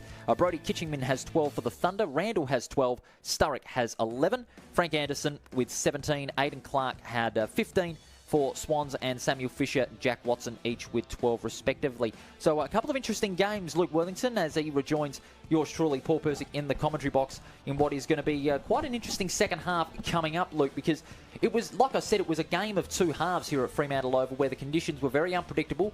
It didn't favour either side, as it turned out, because in the first 15 minutes, South Fremantle got on a bit of a run, then East Fremantle were able to peg one back in that time. But in the final 10 minutes, it belonged to East Fremantle. The way they were able to move the football and get to loose targets inside the forward 50, and with the likes of Holmes and Marsh starting to fire late in those quarters, it really gives a new life to East Fremantle into this game, because they are looking to win their first derby from their last 11. Yeah, big quarter there from East Fremantle. A lot of positive signs. Also a lot to tighten up. They did allow 3 in a row at one point, and if it wasn't for that, the margin would be even slightly less. So, yeah, a lot of work to do, a lot of positive signs. Some of their key ball getters that have helped them get this far. Kyle Baskerville has had 12. Had 13. Ryan Lester-Smith, he's had 12. As we head down the list, Cameron Erdley has had 11. English has had 11. Bachman and Tassoni both with 10. On the other side, Vessels, like I mentioned earlier, massive second term. He's had 14 disposals. Blenchardon's had 13. Subban's had 10, and McQuilkin has had 9. One of the more telling stat lines of that first half is the inside 50 count. South Fremantle only leading East Fremantle by 5 inside 50s, 23 to 18. Also just leading the disposal count. And if you have a look at the tackle count too, very close, 37 to 34. So not much in it at all. And the Sharks will be holding their heads high at the moment. Well, they certainly will, Bill. But Bill Monahan will be addressing to the players that some of those areas that need to tighten up, they need to immediately. There's still a few weak links when it comes to their ball movement and their pressure inside their defensive 50. That allowed for a few easy goals in that second quarter, especially when the Bulldogs were able to get 4 goals on the run from the 4-minute mark all the way to the 25-minute mark when Shaw, Schlensog and Donaldson were starting to inflict some good scoreboard pressure and give the Bulldogs a little leeway, which is what they like to do. They like to get on these quick bursts, but what they need to do is to not take their foot off the gas at any point during the second half, because if they take their foot off the gas, they've got this East Fremantle side who have been very competitive in recent weeks and would, they would really love to get themselves over the line against their crosstown rivals. Another win for them, for East Fremantle, would again put their finals hopes again alive, but only just because considering that there is a big gap between Swan Districts and East Fremantle on the ladder, 32-20 before this game. So East Fremantle will be buoyed by that situation and will be looking for another win. So will South Fremantle in terms of the percentage, because Subiaco had a big chunk taken out of them in the first quarter, and they'll be looking to get one back late in this second half when the second half gets underway, because South Fremantle 40 to Subiaco 44. No doubt this second half will be crucial in both games. What about the work of Jimmy Miller? He was impressive in the first quarter, but didn't get much of the football in the second. He took 3 very good marks inside 50 when South Fremantle got on that run, but he didn't get much of the football, and that's because South Fremantle's defence were able to really cage him in inside that 50. Yeah, he was solid. There was the goal. He's been 1 goal 2 on the afternoon, so 3 set shots. He's taken 3 marks and 5 disposals. So they have worked very, very hard on him, but he has managed to be up for the challenge despite, quite a solid backline at the moment, closing in on him constantly. How do you see the second half panning out before we get into the break and back into the action for the second half? How do you see it going? Would it be a South Fremantle blowout, or would you see East Fremantle again closing in and getting themselves set for a big final quarter? Yeah, look, my mind says that it's obvious that, South Fremantle do take this one and win by more than 25 from this point. That is usually the way it goes. These bigger teams, that's what they have in them, the ability to close out a second half compared to the bottom half teams. But conditions, emotions of a derby, anything could happen. Well, I'm not convinced just yet. We'll wait until this third quarter. If South Fremantle can get on an early burst with 3 goals, maybe that'll take the game away from East Fremantle, because they like to get on these bursts, as I said, and put the game right to bed and earlier than expected. But also, what East Fremantle will have to do in the first 10 minutes in particular, the first 10 minutes are going to be very important for the Sharks as the third quarter is concerned. They need to get more of the football. They need to get repeated entries inside 50 and get at least 2 goals if they want to stay with the Bulldogs again. We're going to take a break, and when we do come back, all the second half action here at Fremantle Community Bank Oval in the Fremantle Derby, the second of the year. It sees the Bulldogs leading the Sharks by 13 points as the lights come on and the heat starts to turn up.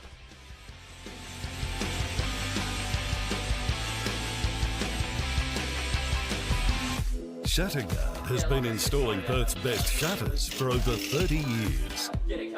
With no advertising signs on your front lawn and no sales gimmicks, visit shutterguard.com.au.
The Sharks with the work to do, but they are not out of this game. They only trail by 13 points against the reigning premiers in the second Fremantle Derby of the year here at Fremantle Community Bank Oval. The crowd again starting to come back on after the halftime break. And again, a great atmosphere. A nice turnout given the conditions that we have had here. The lights are on for the second half, and both sides will be keen to get themselves running in the second half. Paul Persick and Luke Worthington with you in the box. It's all thanks to CD Dodd, Ross's Discount Home Centre, Shutterguard, and of course, Front Row Screens, your number one in 2021. I must say though, how good was the super slow-mo footage during the halftime break?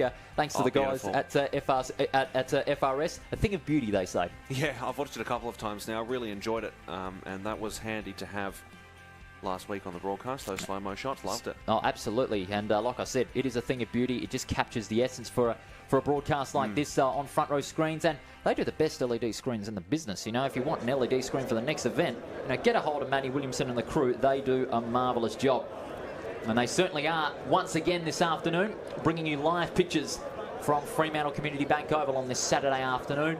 8-6 to 6-5, heading into the second half. Schleuf, again, he's had himself a decent outing. He's gotten very physical. He's thrown himself to the ground at times, but not afraid to put the body on the line at ground level.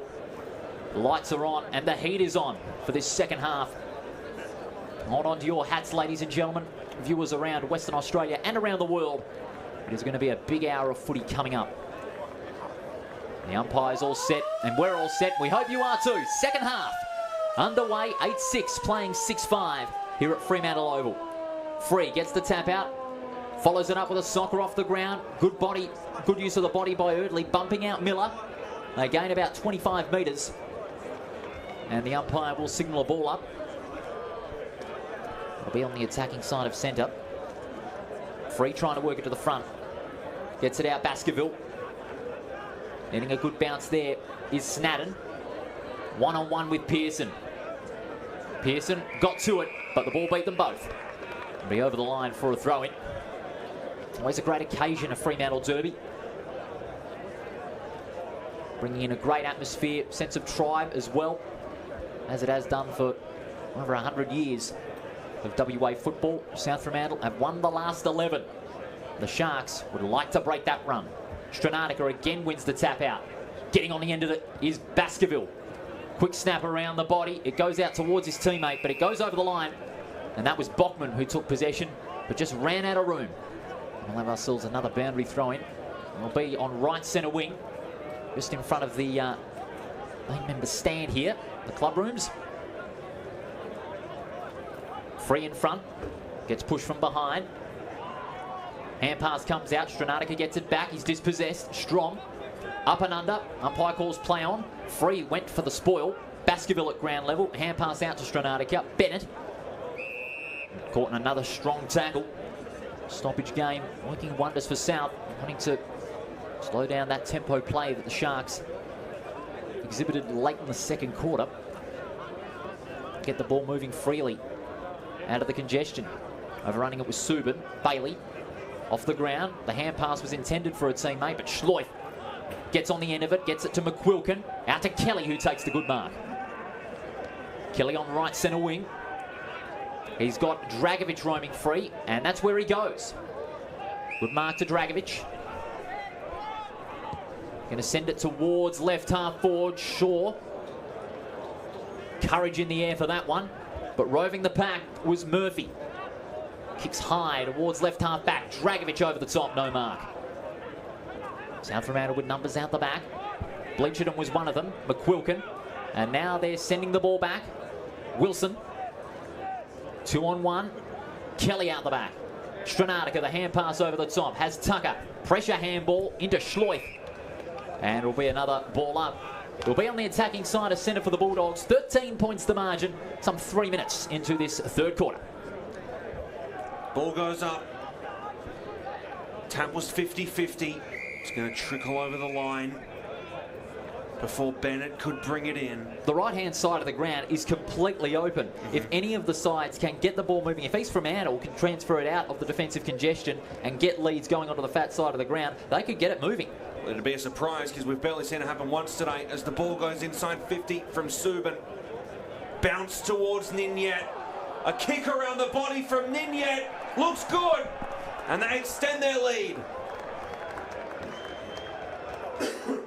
Great gathering composure from Cody Ninyet. That's what the South Fremantle fans would want to see, a goal from another informed forward as we go to the CD Dodd replay.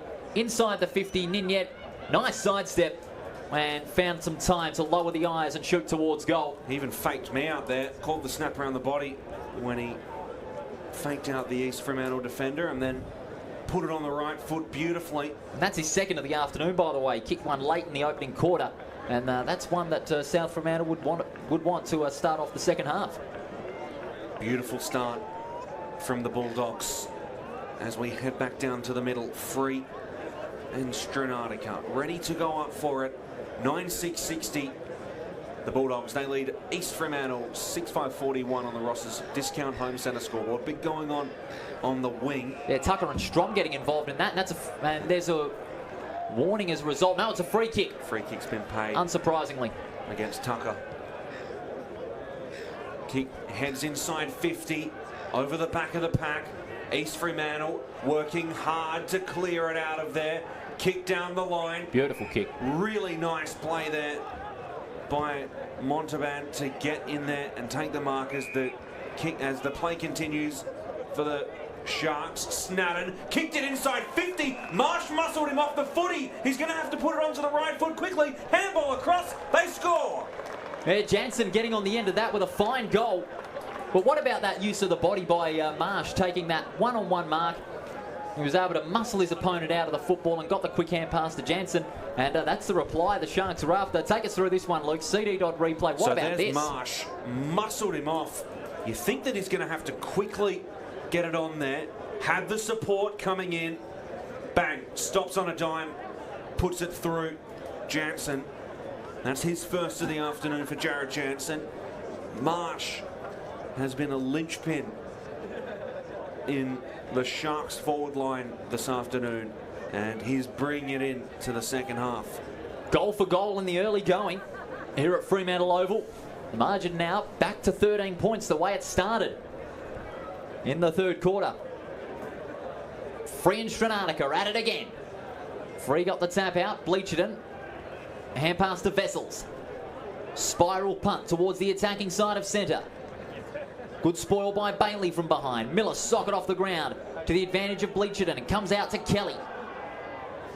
Dragovic. His pass towards Spooner. Back to Dragovic. Goes for the short pass towards Shaw. Couldn't hang on to that one. 2-on-1 in favour of the Sharks, and tapped in front there. Is it deliberate? It is. Oh, that is a stiff one, I'd have to say. And they'll go back to Shaw. Half volley. He gets caught in the tackle by Bailey, and they're wanting holding the ball. They say no. Plenty of pressure on in the early going of this third quarter. Will be about 45 from the Bulldogs' goal. Free gets it out in front. Bleacherton robes it out the back. Up and under kick. Donaldson's clear and takes the mark. Using his body well there to take the mark uncontested. And he'll have a shot to further extend the advantage once again and give the Bulldogs second goal of the third quarter, as we see on the CD.replay. There it is. Use the body again. Really good work. And the Sharks haven't really allowed themselves to be out-muscled too much. At the top of 50 there. And yeah, one of the last things that they want at this point. They really need one. So Donaldson for his second. From just inside the 50. Gives it everything with the left foot. Does it clear it? No, it's spoiled over the line. And that punch came in from Stranatica. They needed a few tools on the line. And it is a behind. Well done there by the Sharks to rescue themselves there. And now it is 14 points. 61 playing 47. At the 8-minute mark of this, and the kick is immediately intercepted by Schleuf. No doubt the East Fremantle coaching staff would not be too impressed with that. Schleuf from 55, he sends it inboard and finds Shaw. This turnover could prove costly if Shaw can thread this one through. And this will be Shaw's third if he can get it. For East Fremantle, giving up a second chance like this is not what they want. It hurt them in the first term and hurt them a couple more times after that. And this is not a position they want to be in. This for goal number 3. From just inside the 50. He's got it. 3 goals for Mason Shaw. And the margin now back out to 20 points. 9 minutes into the third quarter on the Ross's Discount Home Centre scoreboard. Gee, those turnovers are a coach killer. And we see the follow through here by Shaw. Just below the paint of 50, about 49 metres. He had to kick that. Looked good leaving the boot. And yeah, the Sharks just punished there for giving this dangerous side a second opportunity. We talked about the first 10 minutes at the halftime break.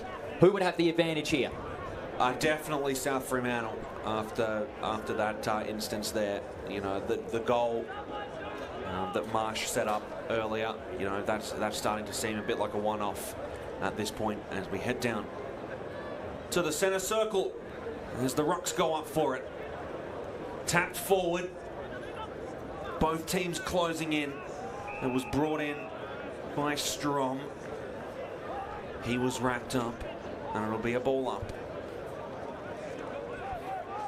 Hands go up. Subban trying to get it out of there. Kelly's running onto it, surrounded by Sharks. Free kick. And free kick has been paid towards Manfred Kelly. Not a lot he could have done there.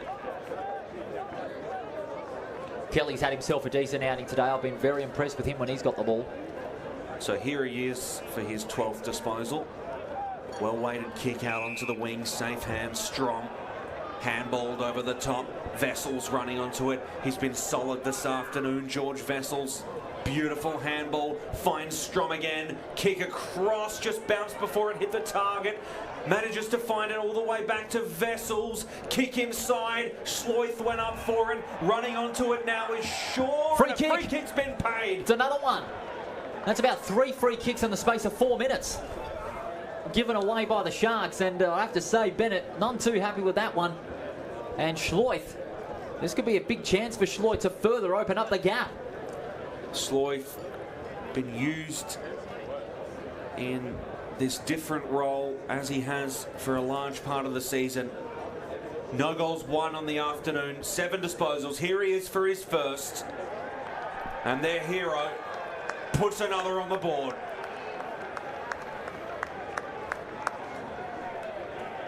A big goal there for Hayden Schloith, as we see here on the CD dot replay. No doubt. Schloith usually rises to the occasion. There's Hayden Schloith. He's been in Sandover medal form. And just giving it to a couple of the East Fremantle fans there. Here's Hayden Schloith. His first of the afternoon, Luke. But the way he's been performing again in the midfield and up forward at times definitely shows why he's among some of the best players in the competition. Absolutely. 11-7 playing 7-5 here at Fremantle Community Bank Oval. They've kicked the last 2 of the reigning premiers. East Fremantle, they desperately need another one. Although at the moment, they are off their feet. Hitting the tap out is Jansen, but the umpires called the free kick. This time it's going to go the way of the Sharks. And it is Baskerville. Plays on. Kicks towards centre half forward. Marsh trying to muscle his opponent out and again couldn't take the mark. Pearson, one-on-one. The hand pass comes out towards O'Reilly. He shoots towards goal and has put it through. O'Reilly gets one back and a crucial one for the Sharks. And at the 12.5 minute mark of this third quarter, again, the margin 20 points. It's becoming a bit of a shootout here as we take a look on the CD dot replay. Marsh lucky to get away with that one.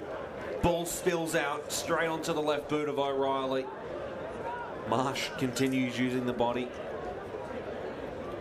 to his advantage. Well, and very lucky there. Well, he started on half forward, Dylan O'Reilly, today, but you know, if you push him down to full forward, he can make a good combination there with Harrison Marsh as a couple of tall forwards, but they need the supply, and they need it on a consistent basis in this second half because, as I said, at the last centre bounce, at the centre toss-up rather, they're out on their feet. Wrapped up in a tackle. Kept his feet though, ball up. Ruck's going up for it. One down, South Fremantle. A lot of players trying to hack at the footy. Ball spilling around, and it'll be taken in. Lots to do here for the Sharks. Need to stop these errors that are allowing the South Fremantle goals. Flung around onto the boot by Free. Just spilt out of the target's hands and wrapped up in the tackle. No prior, says the umpire, for Max Murphy. Ball hits the deck straight off the ball up. Whipped around the body and collecting it straight away. Ninyet couldn't quite get it out of there. Sharks clearing it down the line. And the Bulldogs take it in one more time. Blenchenden pushes it inside 50. Mark nearly taken in. East Fremantle trying to clear it out of there. And they will. They have good numbers through the corridor, but it just missed everybody. Unfortunate there. Wilson puts it onto the boot. Out wide trying to take it in was Hall. Closing in on it, and it just spills out of bounds. Well, they gained about 35 metres off that intercept possession from Wilson. And that proved quite vital for South Fremantle, especially when the Sharks were able to get a seamless little transition going from defensive 50 towards attack. But that kick was not weighted well enough for a Sharks teammate. Tap one down by the Bulldogs. Running towards it was Spooner. Over the boundary again. Wrapped up in the tackle was Bailey. Bit of pushing and shoving going as well. Holmes and Spooner going at it. They'll have to go on with the task at hand. 20 points the margin, 11-7 to 8-5 on the Ross's Discount Home Centre scoreboard. Free gets the tap out. Schleuf played from behind, was caught from behind and provided a strong tackle on number 37 there in Holmes. Reset. Getting on the end of that is Schleuf. Swings it onto the right foot, and there's another free kick. And that is Schleuf that's gone down. He went down like a bag of spuds after that on Holmes. And a free kick will go down the field in favour of the Bulldogs. Long kick forward towards the top of the goal square. Shaw in front, no mark. Good spoil from behind. It comes out to Lester Smith. Smith kicks towards right centre wing. Over the top of Snadden. 2-on-2. McQuilkin on the end of it. But great play there by Snadden to take McQuilkin out of that one.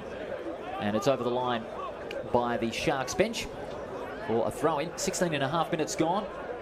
20 points is the difference. A goal here will be crucial in the context of this game. Throw up. Boundary throw-in misses everybody. Dragovic's hand pass intercepted by Tucker. His kick towards the attacking side of centre and finds a teammate in Monahan. Monahan sizing up the options. He sends it down the line towards half forward. What a great mark. Take it in.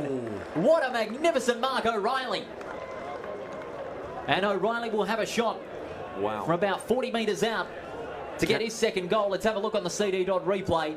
O'Reilly flying high in the one-on-one.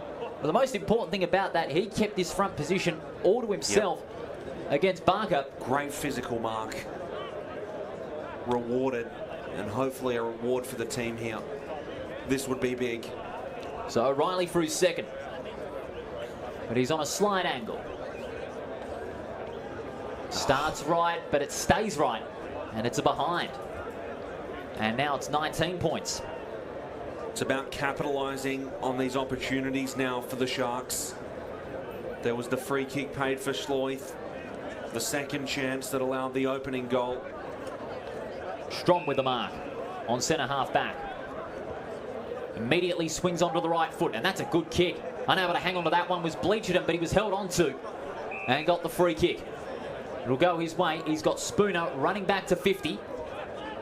But he elects to go to the outer side, looking for Hall, but running out the back is a magnificent mark to Strom. Releases Thompson. The kick goes looking for Schleuf, but Ninyet is the supporting target. He takes his opponent out, that being Goringe. And another boundary throw in, this time on South Fremantle's forward line. A contest about 35 metres out. It'll be thrown in. Miller this time in the ruck. Interchanging with Free for this match.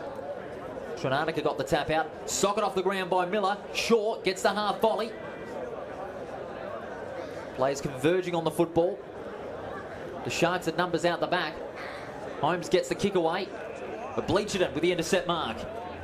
He's 55 metres out.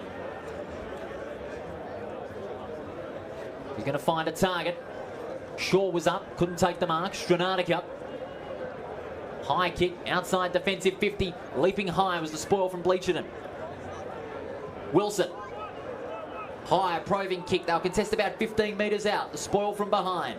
Bounced in favour of Eardley, but gets taken in by Spooner. And he gets bundled in a good tackle. Another ball up. About 15 metres out from the Bulldogs' goal. Tap comes in by Miller.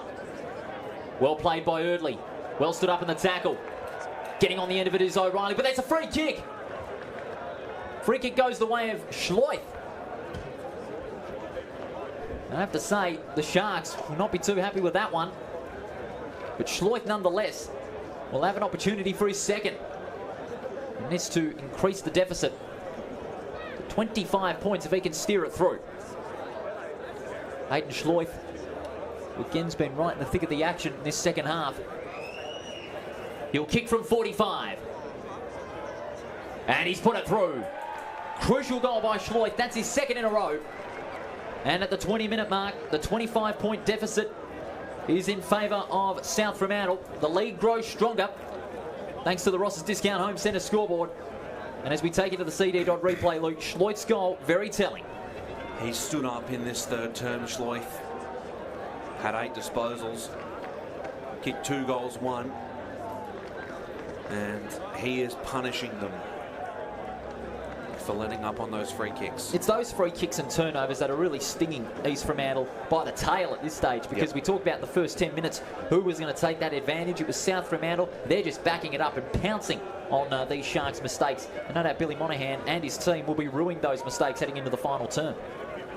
Heading down to the centre. 12-7-79 leads 8-6-54 in this Fremantle derby. Bulldogs in front.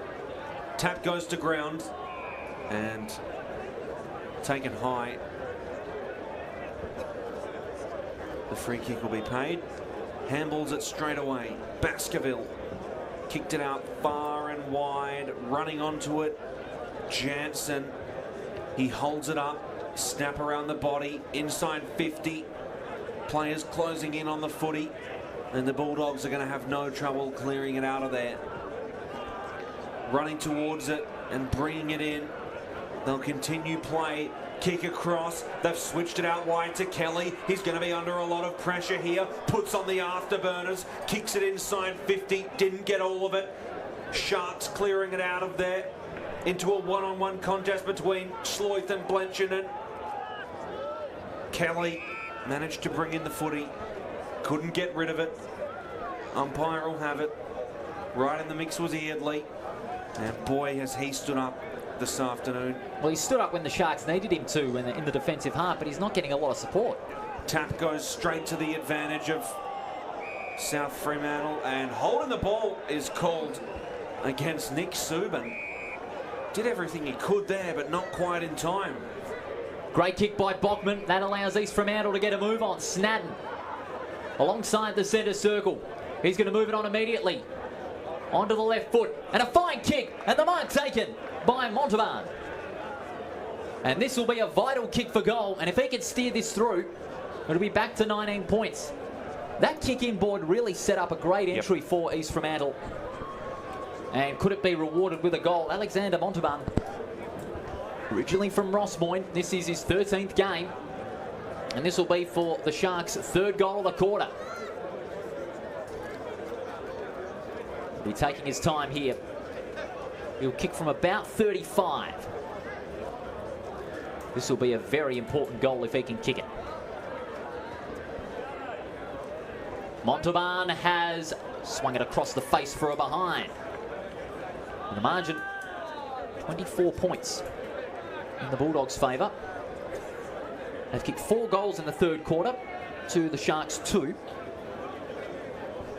Pearson will bring it back into play. Very crucial period coming up. Pearson towards right half back.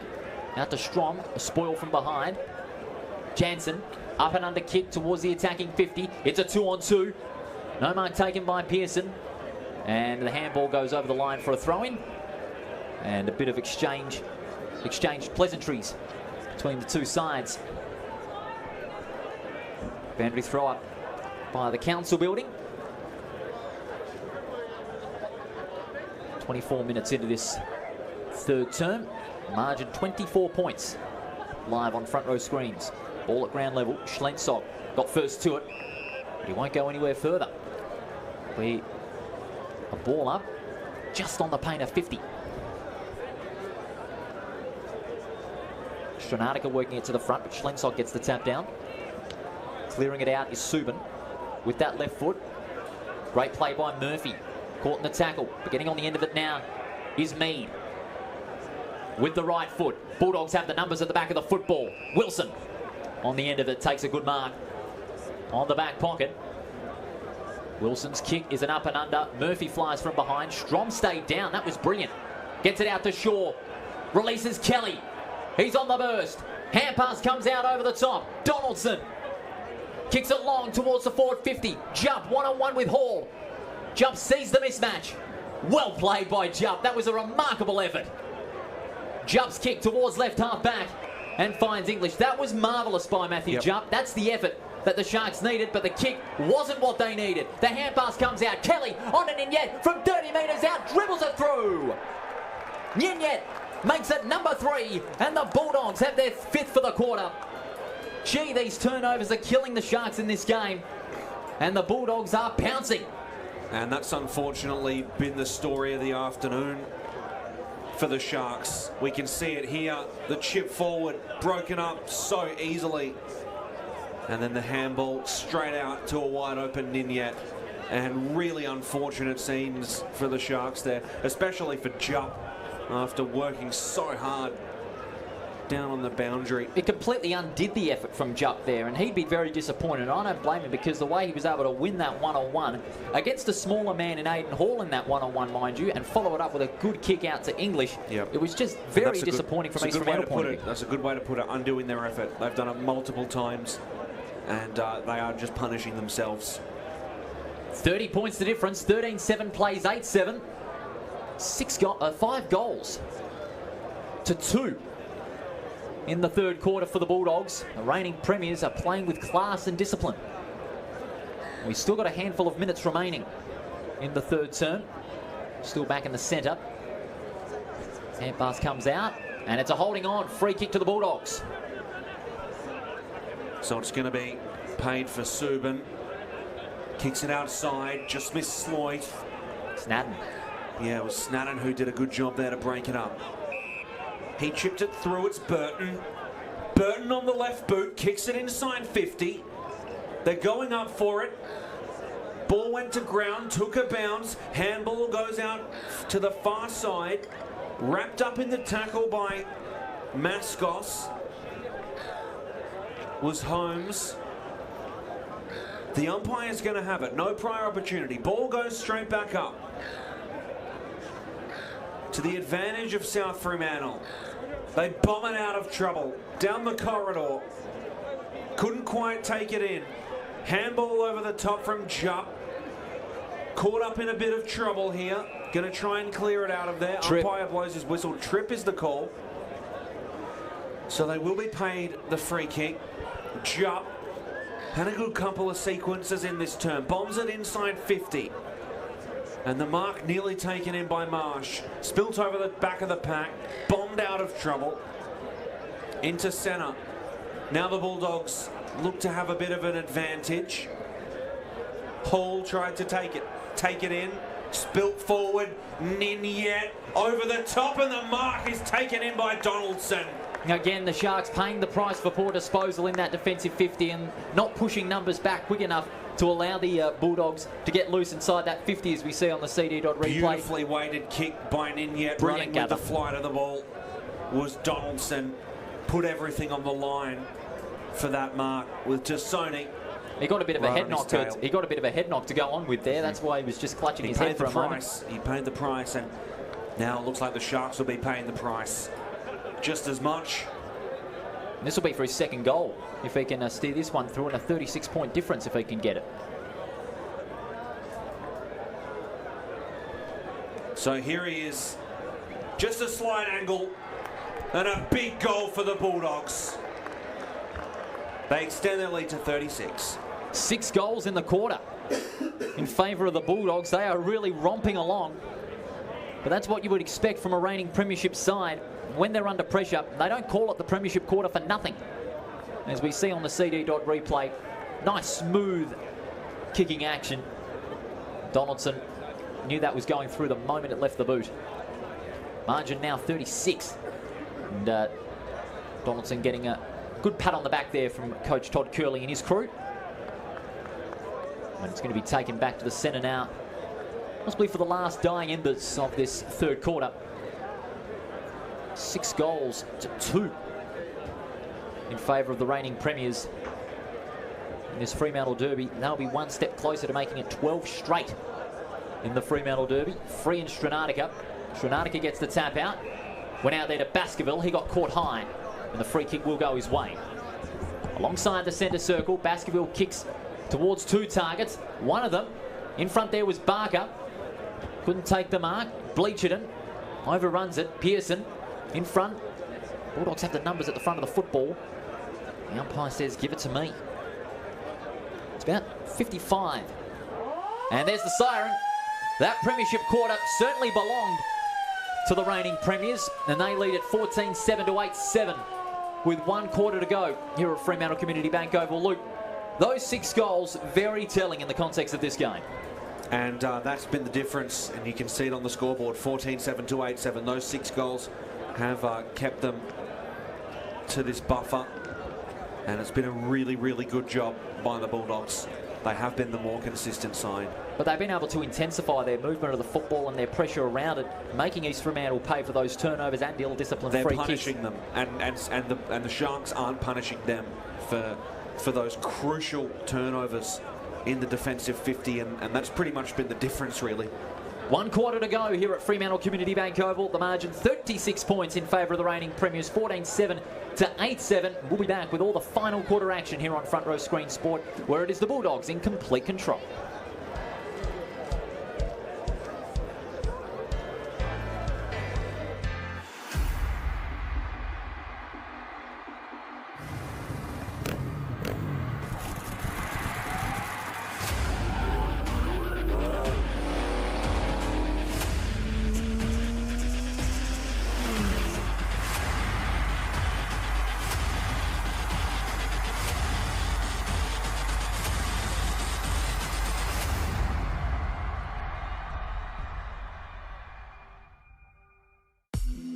Shutterguard has been installing Perth's best shutters for over 30 years.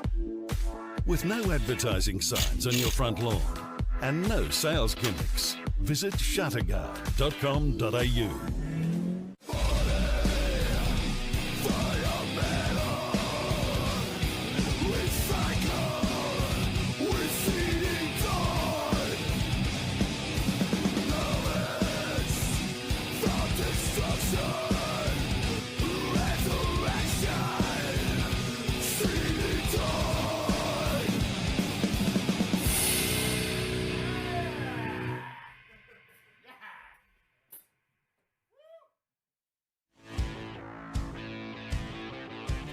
Welcome back to Fremantle Community Bank Oval. The Bulldogs in complete command.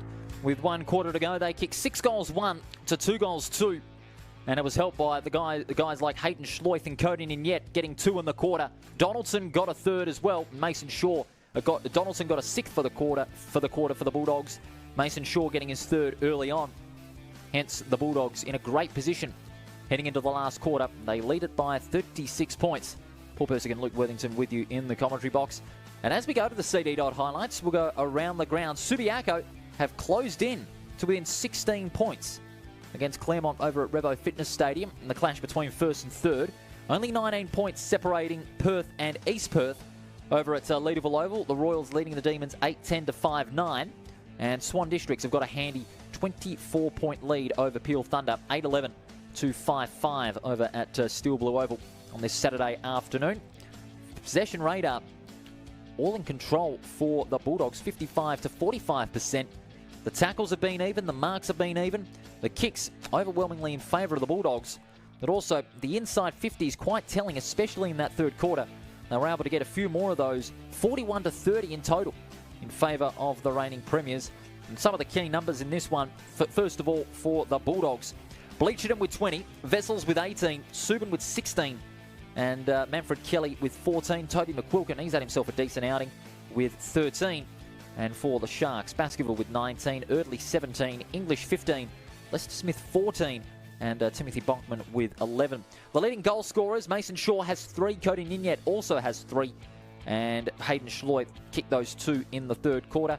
The only multiple goal kicker, Corey Holmes, he has got 2 goals for the Sharks. Jonathan Marsh, he had plenty of opportunities in front of goal, but he has only kicked 1 goal 3 in this game. These CD Dodd highlights in the third quarter really tell that South Fremantle were able to get more to the football. They were able to get better use of the football inside forward 50. They had marking targets in Shaw, Schloit, and also Donaldson, who was able to get firing in the third quarter. They kicked 1 goal late in the third quarter to further strengthen the Bulldogs' advantage. And East Fremantle, just their real discipline and their lack of connectivity inside their midfield has really affected their forward supply and has possibly ruined their chances of a potential upset if it was ever on the cards. But as you see here, this late goal from Donaldson in the third quarter really told. Luke Worthington, big final quarter coming up, but South Fremantle in magnificent control. They played a great third quarter. They played that typical Bulldogs football that we wanted to see in the first half. And as Bill Monahan would say to his Sharks chargers, they had to address those issues. They didn't. South Fremantle, they had a few chinks, but they addressed those in ruthless fashion. Yeah, absolutely. And this final term is just going to be about closing it out for the Bulldogs, I think. Not a lot that the Sharks can really do here with such a big buffer. 36 points, 6 goals for this team that has been quite inconsistent in this game would be a big ask. And I think that it has been their inconsistency and their inability to just string together a lot of those good passages that they have put together. And wow, again, we can just see this beautiful goal here. That's still the goal of the day, without a shadow of a doubt. That's the goal of the day, and we're showing you the goals now thanks to CD Dodd. Jimmy Miller, he was a bit under the radar in the last 2 quarters, but he was still able to throw his body around and put it on the line in key contests. But also, Bockman has been okay for East Fremantle in the first half. He had a few possessions in the third quarter, but also players like Baskerville, Erdley and English got plenty of the football. They're just not being backed up, and that's because of the Bulldogs' intensive pressure around the football, and which can limit an opposition's midfield supply to the forward line. And the Bulldogs, what they're doing to the Sharks is knocking the young ones around, playing the game on their terms, and hence they're in this position that they are at the moment with a big 6-goal lead over the Sharks, the Bulldogs at the moment, and I expect them to get on with the job and increase the deficit.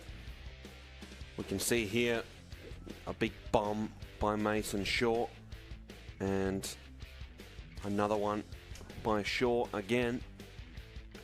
Now those 2 goals coming early in the third quarter when the game was still pretty much in the balance, but those 2 goals really spurred on, a good run. And there was Schlensog getting a big chance early on, and then Donaldson kicking 2 in the second and in the third quarter. As we are not far away from getting things underway in the last of the stanzas here at Fremantle Community Bank Oval. There's Shaw being matched up. Oh no, that's not. That's Miller being matched up by Bailey. The 2 number 3s. 1 quarter to go. It is a 36-point deficit that the Sharks will have to close in on. But it is a big task in itself with this Bulldog side playing ruthless football. Socket off the ground by Stranatica. It's inside 50 for the Sharks. Hand pass comes out. Was it a push? Umpire said no. Free. Well stood up in the tackle, but he's gone. Had prior opportunity, and that is holding the ball. Free kick will go the way of the Sharks. Going to be taken by Holmes. Holmes kicks long towards the forward 50. Great mark by Strong. Reeling in those intercept marks this afternoon. He's going to go down the line towards left half back. Spoil from behind, and there's a holding on. Free kick will go the way of Miller. The umpire will call that one back. Anyone playing 55. So Miller will have a few options down the line. He's signalling push back. Long kick down the line. 1-on-1. Flying high there was Strom. He couldn't take the mark. Tucker. Strong, good second effort. The kick towards the forward 50 and another free kick. That's a push out of the contest. And Michael Tassoni not happy with that one. Free kick will go the way of Donaldson. And he'll be looking for his third of the afternoon. And put a further sting in the tail in the Sharks. Donaldson, he's had himself another good game, Luke. He continues to contribute inside the forward 50, not just with the goals, but his effort in getting that supply to his full forwards. Yep, 12 disposals. He's had on the afternoon, 5 marks, few tackles, and here he is for his third. Donaldson from about 45. Good kick with the left foot. Magnificent. Donaldson gets his third. Brendan Donaldson starts things off the right way for the Bulldogs. And the margin stretches out to 42 points. And as we go to the CD Dodd replay, again, Luke, just that follow through from Donaldson, nice and smooth. Doesn't have to kick it quite hard, but when he gets power with that left foot, well, he knows he'd be going in 9 times out of 10.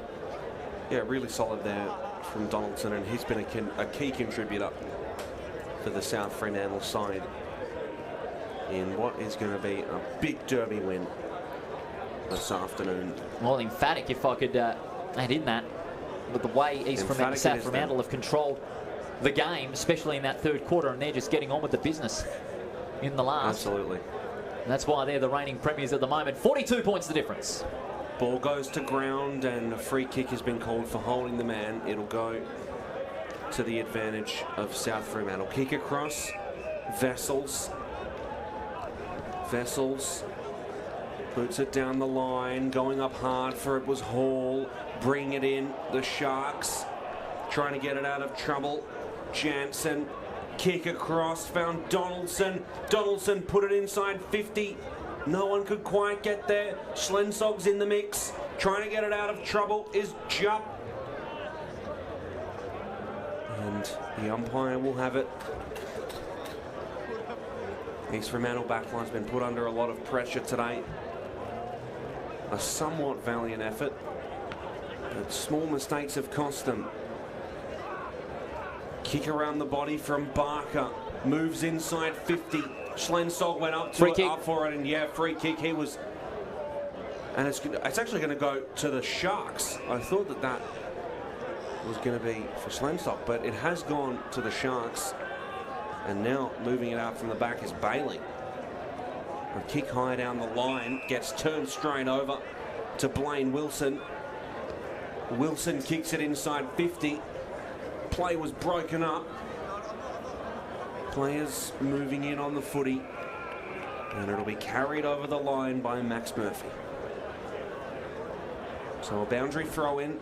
And again, not a lot of players moving to the fat side of the ground. They are congesting that right-hand side of the ground between right centre wing and the right forward pocket. And if South Fremantle are able to get a move on, they can open up the play to the side of the ground, but they're just being hemmed in. Ball went up and a free kick has been paid towards South Fremantle.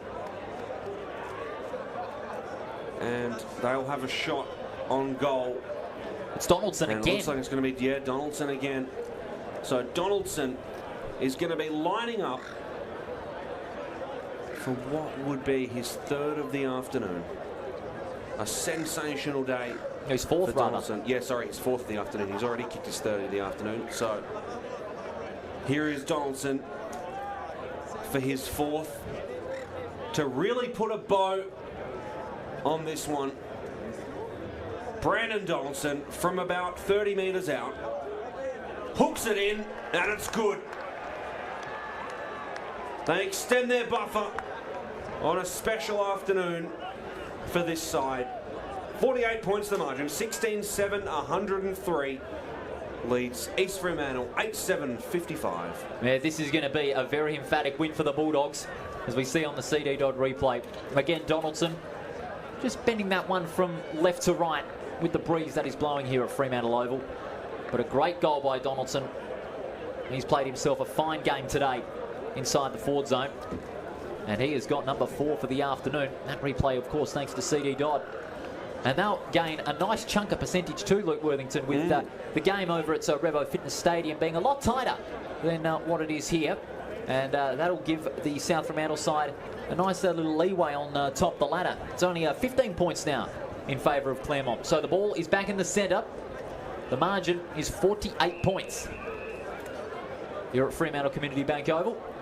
Donaldson has got 4, Schleuf has 2, Shaw has 3 for the reigning premiers. Srinatica with the two-handed tap. Vessels trying to get onto it. Free, backs him up, hacks it forward. Now contested on right centre wing. Bulldogs have numbers around the football. Hall gets spun. He gets slung, in fact. It's paid by the non-officiating umpire. And Hall will take the free kick. Hand pass out to Pearson. Pearson kicks in the Schlensog direction. Good spoil from behind. But out in front is Ninyet. Close to the boundary line. Does it get over? No, it doesn't. Mead in the back pocket. Goes to ground. They're wanting holding the ball, the Bulldogs. Umpire says play on. And it goes over the line for a throw-in. Some of the other scores, if you may, Luke Worthington, some of the other games that we've got here. Yeah, so just touching on what you said before, 15 points the difference. 12-9-81, Claremont leads Subiaco 10-6-66.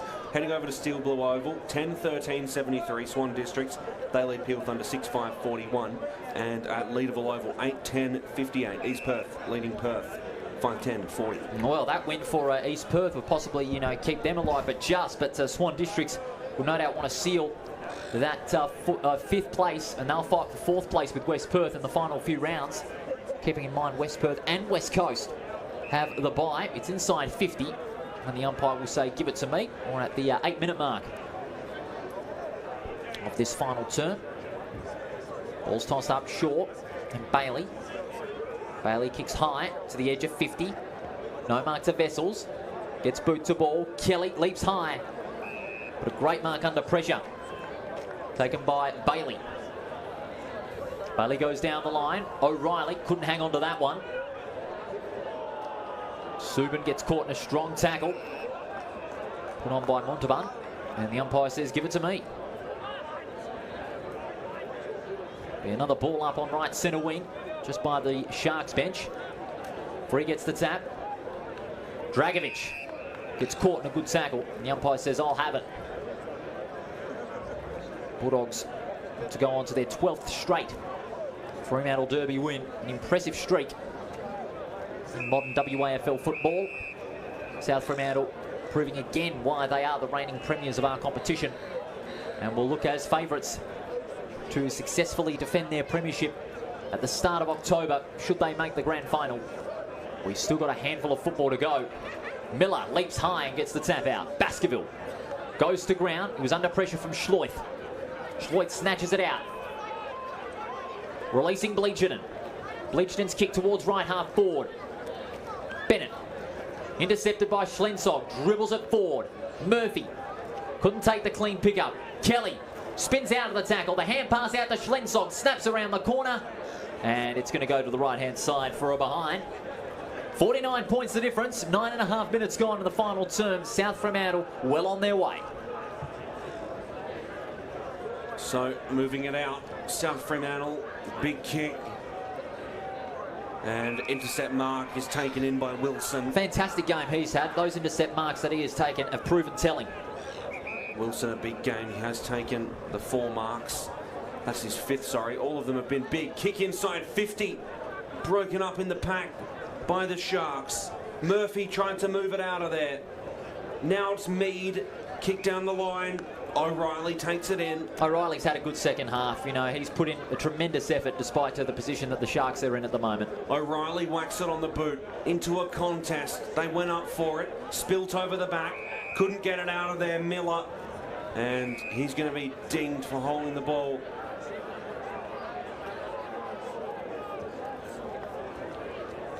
So, he's Fremantle. One last little push to try and close in slightly on their rivals.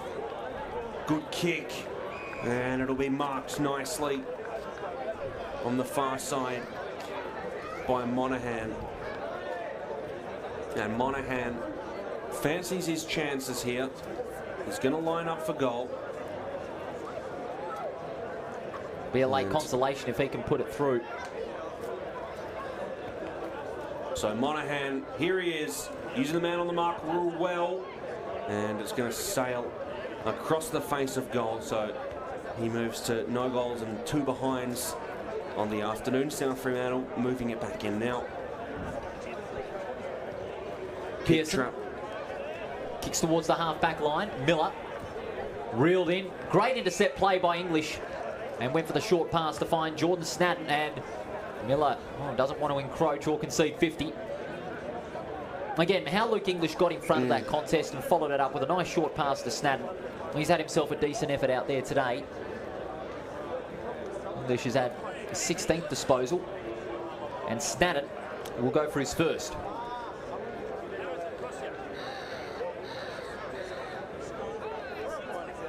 Right on the 50. Big kick, but it's not going to make the distance, and it's going to not even make the scoring territory. On the right back pocket for the Bulldogs, Strom lays it, good tackle. And it's going to be another ball up. 8-8-56 to 16-8-104. Socket off the ground by Bachman over the head, and a fine mark taken. But it's a free kick. It's going to go the way of the Bulldogs, paid by the umpire, and the ball comes out to Bleacherton. Kicks down the line towards right centre wing. Players flying high. No mark taken by Kelly. And the umpire says, throw it in, please. 8-8-56, playing 16-8-104. The Bulldogs leading by 48 points. It'll be an emphatic derby win for the reigning premiers. Approaching the halfway mark of this final term. Miller, quick tap out. Jansen, bundled out in the tackle, backed up by Mead. Ball goes to ground. Bleacherton, hand pass comes out, cut off by Jansen. Jansen, hand pass in the tackle to English. English around the corner. Ball bounces favourably for Bachman. Bundled out in a good tackle by Mascos. And the umpire says, give it to me. And again, players from both teams pushing forward, congesting the play. No one in the attacking 50 for the Bulldogs. Ball comes out the back. Spooner, beautiful hand pass. And now they release Bleacherton. Bleacherton kicks towards the forward 50. Ninyet found his feet. He's going to go inboard towards Hall. And Hall couldn't hang on to that one. Close to the boundary line. He's up against Erdley. Great play by Hall. Spins out from his opponent and puts it through. Signed, sealed and delivered for the reigning premiers. Hall gets his second goal. And again, South Fremantle further extend the deficit. And they have put the sword right to the Sharks this afternoon. 110, playing 56, 14 minutes into this final term. And you could say, Luke Worthington, this is a Bulldog bonanza today. Yep, absolutely. And that goal there by Aiden Hall, once again, really good scrambling from him down in the pocket. Absolutely got everything he possibly could out of that. And a very similar goal to his first. Under pressure, got the job done. 14 minutes and 30 seconds gone in the fourth term. South Fremantle 17-8, 110, leading their rivals, the Sharks. 8-8, 56. Ball moving forward from the Bulldogs. Spilling around, put onto the boot of Subban. Just went over the top of the contest. Schlensog brought it in. Schlensog still holding on to it. They're pushing it towards the face of goal, and it was broken up. Sloyth has it now. And the kick beautifully weighted as it finds Mason Shaw. Great class in the end by Sloyth. You know, he was running out of room on the right forward pocket. He knew he had to get targets running back, closing in on the paint of 50, and Shaw was that main target. He had himself a fine lead. He presented an opportunity for Sloyth to go for the chip pass, and Sloyth delivered. Great play by Sloyth and Shaw. Fifth mark of the afternoon by Shaw. 3 goals won. Here for his 4th. Scored a similar goal earlier. Looks good. Will it hold the line? It will. And Mason Shaw continuing this famous Derby win for the South Fremantle Bulldogs. Well, he's kicked 4 today, and as we see on the CD.replay, that takes him to 43 goals for the season. He's only now a few behind Tyler Keitel in the leaderboard for the Bernie Naylor medal. No doubt Tyler Keitel would be watching with good intention as to get a few goals back on him next week. Just keep in mind, the next round, round 19, we've got ourselves a few big matches on display. West Perth play West Coast. South Fremantle have the bye. And Subiaco play East Fremantle in round 19 next week. The margin now 60 points.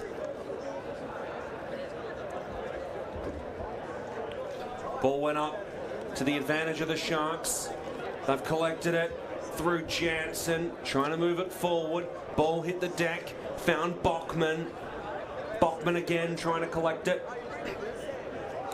Sock it off the ground. In danger. Yeah, soccering in danger is the call. So the free kick paid for free. Kick out to the far side. Kelly tried to bring it in. Heavy pressure from English. They managed to move it forward. Schlensog's there, so short. Handball from Miller to the pain of 50. Schlensog got the handball away. Kicked inside and the mark's taken in. Brandon Donaldson again. And the Sharks' 4th term woes continue. This is like a training drill now for South Fremantle. But what about the effort from Kelly? Rising up to the challenge in that 1-on-1, composed himself under pressure, maintained possession of the football, and the fact that he was able to deliver in towards half forward to a target. Superb effort. I'm liking the game of Kelly today. Brandon Donaldson, here's this for a stat line. 17 disposals, 5 marks, 3 tackles, couple of inside 50s, 4 goals straight. And here he is for 5 goals straight. Wouldn't that round it out nicely? Donaldson, hard angle, got it. Remains perfect on the afternoon on a nearly perfect day for the Bulldogs. Well, you could say near perfect. I think you've got to remove the near. It's been a perfect day for Donaldson in particular. 5 goals straight, as we see on the CD.replay. He's kicked them from many angles. He is having himself a great day and definitely polls some Sandover medal votes. He and Shaw, as well as Schleuf, have created such a monster inside the forward line, turning out to be an absolute bloodbath in favour of the Bulldogs as we're approaching the 20th minute of this final term. They've kicked another 5 goals to go on with their 6 in the third and then 8 in the first half.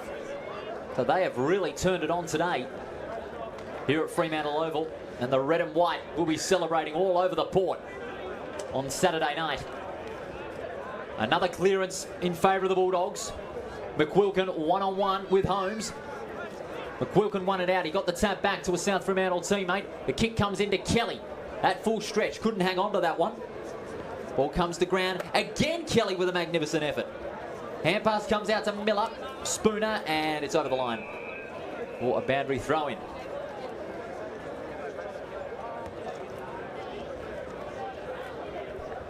Just joining us for the first time. If you've joined us late, South Fremantle leading by 66 points rather. 122 to 56. It is an absolute bloodbath here at Fremantle Oval in the second of the Freo Derbies for 2021. And South Fremantle, I reckon, Luke, will get a big chunk of percentage as the ball is hacked forward towards the half-forward line for the Bulldogs. Holmes dispossessed.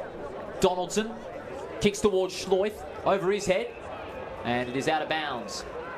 And it's going to be a boundary throw-in. And it'll be thrown in about 15 metres from their goal. In fact, no. He's out of bounds on the full. Schleuf thought it was still in for a moment there. They'll open up the play to the Sharks. Kick towards half back. And is that out of bounds on the full? No, it's just touched inside the line. And we're throwing.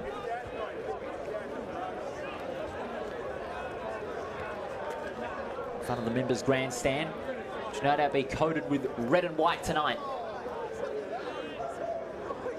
Just by the Bulldogs bench. Free in Srinatica. Srinatica gets the easy punch. Kicked high towards right centre wing.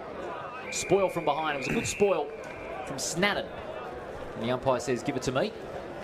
It'll be thrown in once again. 19-8 to 8-8. South Fremantle leading by 66 points. Throw in just underneath our commentary position. Free went up for it. Nearly to the advantage. Handball over the top. Kick forward by Burton. Mark taken in nicely by Marsh. He has been locked down a little bit more in this second term, Marsh, after a big second half. South Fremantle clear it. Marsh over the top, nearly brought it in. Big fly there from Marsh and couldn't quite do it. And he really stood up for the Sharks when they needed it in the second term, and this domination by the Bulldogs since the third quarter has nullified him slightly. Tap went down, brought in by Baskerville, kicked it inside 50, Marsh! And hopefully a consolation goal from one of their standout performers of the afternoon. Great well-weighted kick there by Baskerville onto the path of Marsh, who was on a good lead, played it in front of the one-on-one, and Jonathan paid Marsh, the price for it too. He certainly did, and he certainly has paid a few of those this afternoon. He's only kicked 1 goal 3, and he'll be aiming for a second and a consolation. So here's Marsh for his second. Taking a lot of marks inside 50. That was his 7th. Hopefully this one will translate to the scoreboard. And it does. Good kick. So Marsh moving to 2-3 on the afternoon. And East Fremantle moving to 9-8-62. They trail the Bulldogs 19-8, 122. You can't complain about the effort from Marsh here today. He's really tried hard. That's 7 marks inside 50. It is a disappointing thing, though, that it's only translated to 2 goals 3 throughout the afternoon. He could have got a bag of 4 or 5 to really give the Sharks a real chance today, but he's just been locked down by that hard-nosed defensive player, the Bulldogs, especially down the back line where the game was, going to be won essentially in one way, and the Bulldogs' back line has won that battle today. And so we're approaching the last few minutes of this final term. Margin is 60 points in favour of the Bulldogs. It'll be a 12th straight Derby win. 19-8 to 9-8. 10 goals the margin. Ball spills to ground, and it's going to stay there. And it's holding the ball.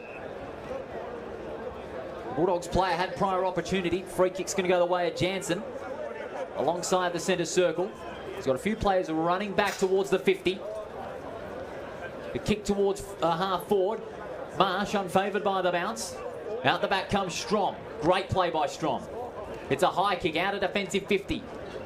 Reading it well was Vessels, but he stood underneath it. And it'll beat Murphy and short to the boundary line. And it'll be a throw-in on the outer side of the ground. First of the extended split rounds. We come and gone very shortly. And then we go into round 19. With 4 rounds still remaining in the competition, which if you aren't aware, it's now been extended to early September to accommodate the lost rounds because of the WA lockdowns we've had. And will now be 22 rounds instead of 20, with the grand final on the first weekend of October. McQuilkin gets on the end of it. Kicks high towards the outer side. Shaw, no mark. Front square was Hall. Great crumb. Got the hand pass out. Wilson could get that one to go. Socket off the ground, back towards half forward. Ninyet releasing Subin. Couldn't take clean possession. Eardley over the top. South Fremantle having numbers at the front of the football. Ninyet providing a strong tackle. It comes out there to English. but he's under pressure from Strom. Kick towards left half forward, and it'll go over the line for another boundary throw-in. 25 minutes gone in this final term. Crowd no doubt making some noise, but it'll mostly be South Fremantle supporters tonight. Throw in by the bleachers here. Free and Stranatica. I have to say Free has won the battle, but just. Stranatica's got a couple of good taps in, but it's just those clearances that have won it out for the Bulldogs today, along with that pressure at the forward of the footy and how they've been able to move it from defence into attack and make East Fremantle pay for those mistakes. Time dwindling down here at Fremantle Oval. Free tries to rove it off his own knob, cleared out of the defensive 50. Again, over the line for a throw-in. Lone fan sitting there. Crowd being scattered all over the ground today, given the conditions that we've had. In fact, it's a free kick. Going to go the way of Strom. Goes inboard to Vessels. Vessels has had himself a remarkable game today. Roving kick towards the forward pocket. Schlenzog over the top, no mark. Schloith from behind. Was taken in by Mead. And the umpire says, I'll have it. Schloith fired up in the forward line in that second half. Really told on Big Story that their forward line depth is as ruthless and as strong as ever. Schloith bundled out by Mead. Strong tackle it was. That'll only cover about 5 metres, but the umpire just signalling a little bit of elbow stuff going. No more of that, please, he says. Stranatica. Mead gathers. It's an up and under kick towards the paint of 50. Strom couldn't get that one. Gets the hand pass out and caught high. And taking the free kick will be Big Nick Subin. And Subin, Luke Subin has played himself a very good second half, and it's all down to how physical he can be at the contest. He's really thrown his body at it. Yeah, Subin's had a good game. 18 disposals, 5 tackles. That jumps off the sheet a little bit. And here he is, lining up for his first of the afternoon. He's going to have to kick from outside the 50. And he's going to go short to Schloith and gain about 15 more metres there. And Schloith takes the mark and allow a little bit more time to chew from the clock. And this really could be it. Could even be a kick after the siren. Possibly. At this point, although it has been a long fourth term, a lot of goals. Certainly has been. This will be for the Bulldogs' 6th for the quarter if he can get it. And to put the margin back to 66 points. Schloith from inside the paint of 50. Goes for goal, and it sways to the right-hand side for a behind. Now 61 points. The difference in favour of the Bulldogs. And South Fremantle will no doubt go back to East Fremantle tonight looking a bit dejected, but they can be credited for a solid first half as the ball is brought back into play. Good spoil from behind by Miller, and he takes it out over the line. Look, I must say though, and there's the siren. It's all over. The Bulldogs absolutely ruthless in the second half, and they have turned East Fremantle to the tune of 61 points. 19-9, 123 to the Sharks, 9-8, 62. Luke, it'd be fair to say the effort was great in the first half by East Fremantle, but then after half time, 11 goals to 3 rather, really put paid to the Sharks' hopes, and the Bulldogs not only get a big percentage boost, but also keep hold with Subiaco atop the ladder. Yeah, the effort was there the whole time from East Fremantle. Really solid game from them. I think they can hold their heads up high for that first half. And then, really just didn't have what they needed to match South Fremantle in that second half. Big news from around the grounds. Subiaco are going to win that game against Claremont. Coming from 30-odd points down. Yeah, big comeback victory. And it looks like there's just a couple of minutes left. They lead by 5 points. So actually not quite all over yet. We'll keep an eye on that if it finishes before we're done. And then heading to Leederville Oval, East Perth's 9-12-66. Beat Perth 5-11-41, and Steel Blue Oval 14-15-99 Swan Districts. They defeat Peel Thunder 7-5-47. Now round 18 has come and gone, but here today, match for broadcast on front row screen. South Fremantle, that was a big second half for them. I mean, they kicked 11 goals after half time to the Bulldogs 3, to the Sharks 3.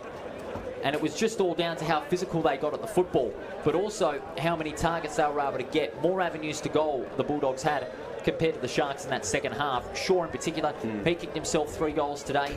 Donaldson, what a game he played. 5 goals today, and he had himself a perfect day out. 5 goals straight, and you couldn't ask for anything better from a key South Fremantle forward. Yeah, absolutely. One of the best on ground, arguably, if not the best on ground. Donaldson this afternoon for the Bulldogs. George Vessels really stood up. So did Blanchard, and then if you look at the major ball winners for the Sharks, it's mostly players in their back line. They were put under the pump today. Those guys, also a couple of decent performances throughout the ground. Strunardica looks decent in the ruck. Marsh up forward. A couple of goals went astray, but he was really solid in their forward line. So, a lot of positive signs from that first half for the Sharks. And, maybe against not the reigning premiers, that would have been a little bit better of a result for them. Yes, but when you're up against South Fremantle, you expect, a big 4-quarter game of football. You don't expect to waltz in there for a big win. You're up against a real quality side in the Bulldogs, who are the reigning premiers for a reason. As we go to the CD match highlights, just the way they were able to play the game on their terms in the second half. Despite East Fremantle getting very close, they were within 13 at half-time, but they just could not sustain it, under the pressure that the Bulldogs were able to put on them, with the likes of Miller, Vessels, Schloith, and also Blanchard in the second half contributing well. It was going to be a matter of time before South Fremantle were able to blow that game wide open. You talked about Vessels getting 20-plus possessions. It's only his 5th league game, and he's back in the side after a few weeks in the reserves. He's only played 5 league games, and that was his 5th today. But there's a lot of potential for that young man from Boddington. He's got himself into good form at the right time, and he's back in the league side when he needed to be, especially when the Bulldogs are on a charge for the double chance and looking to defend their premiership title. But how Vessels rose up to the pressure and played some really good football. Watch out for him for the rest of the regular season. He's certainly going to be one to watch for the Bulldogs. Yeah, absolutely, and he really showed that he has a place in that side. It was a solid afternoon from him. He linked up with all the other players very well, and earned his spot today. Now, Subiaco, they have just beaten Claremont over at Revo Fitness Stadium, and that is the Tigers' first loss at home, and a very telling win for Subiaco. They came back from 30-odd points down in the first quarter. They conceded 6 goals, but they came from behind to beat Claremont by just 5 points, 14-9 to 13-10. Oh, that'll be a bitter pill for Claremont to swallow, Luke. Yeah, absolutely. Leading by over 40 points at the end of the first term, and it really shows, especially in this league, results just swing after half-time a lot of the time. No matter how close it is, the better team always seems to have a better second half. And, of course, it was Subiaco on that occasion. The ladder, as it looks after round 18, it's come and gone. Subiaco are back clear on top of the ladder. South Fremantle get a big percentage boost. They are going to be in second. Claremont drop down to third after being first for a while. West Perth stay in fourth. They had the bye this week, and Swan Districts with their win are in 5th place. But East Perth are not far behind, but they're going to have to win all their remaining games, and Swan Districts have to lose a few if East Perth are going to snatch 5th spot. Then it's East Fremantle, Peel Thunder, Perth, and West Coast, who also had the bye on the bottom end of the ladder. Next week, Lukey, big round of fixtures. Round 19, Claremont and Perth at Mineral Resources Park. Leaderville Oval sees the Sharks looking to bounce back against a red-hot Subiaco, and this one's going to be big. This one could potentially decide 5th place. Swan Districts and East Perth from Steel Blue Oval, and then at Provident Financial Oval, West Coast and West Perth. Big round of fixtures coming up next week. Yeah, look, I'd be stoked if we were on the broadcast for that game at Steel Blue Oval. That's going to be an absolutely cracking match. And, hopefully after a game like today, the Sharks can, put up another good performance against Subiaco. It'll be a tough one again. Tough run of fixtures for them, having to play these two teams back to back. It certainly will be, especially now with an extended fixture, more footy here in Western Australia. The run to the finals is really heating up. Luke, fantastic job from you, mate. As always, really enjoyed calling with you. I'll see you back next week, wherever we may be. And to our viewers at home, wherever you may be across Western Australia, and around the world, we thank you very much for your company in this round 18 clash between the two Fremantle sides of the comp here at Fremantle Community Bank Oval, where it was the reigning premiers, the Bulldogs, victorious emphatically by 61 points over East Fremantle. 19-9, 123 to 9-8-62. On behalf of Luke, Matt, our camos, and of course all our technical staff and the Front Row Screens team, this is Paul Persick wishing you a very good evening from Fremantle Oval as the WAFL season heads to the business end.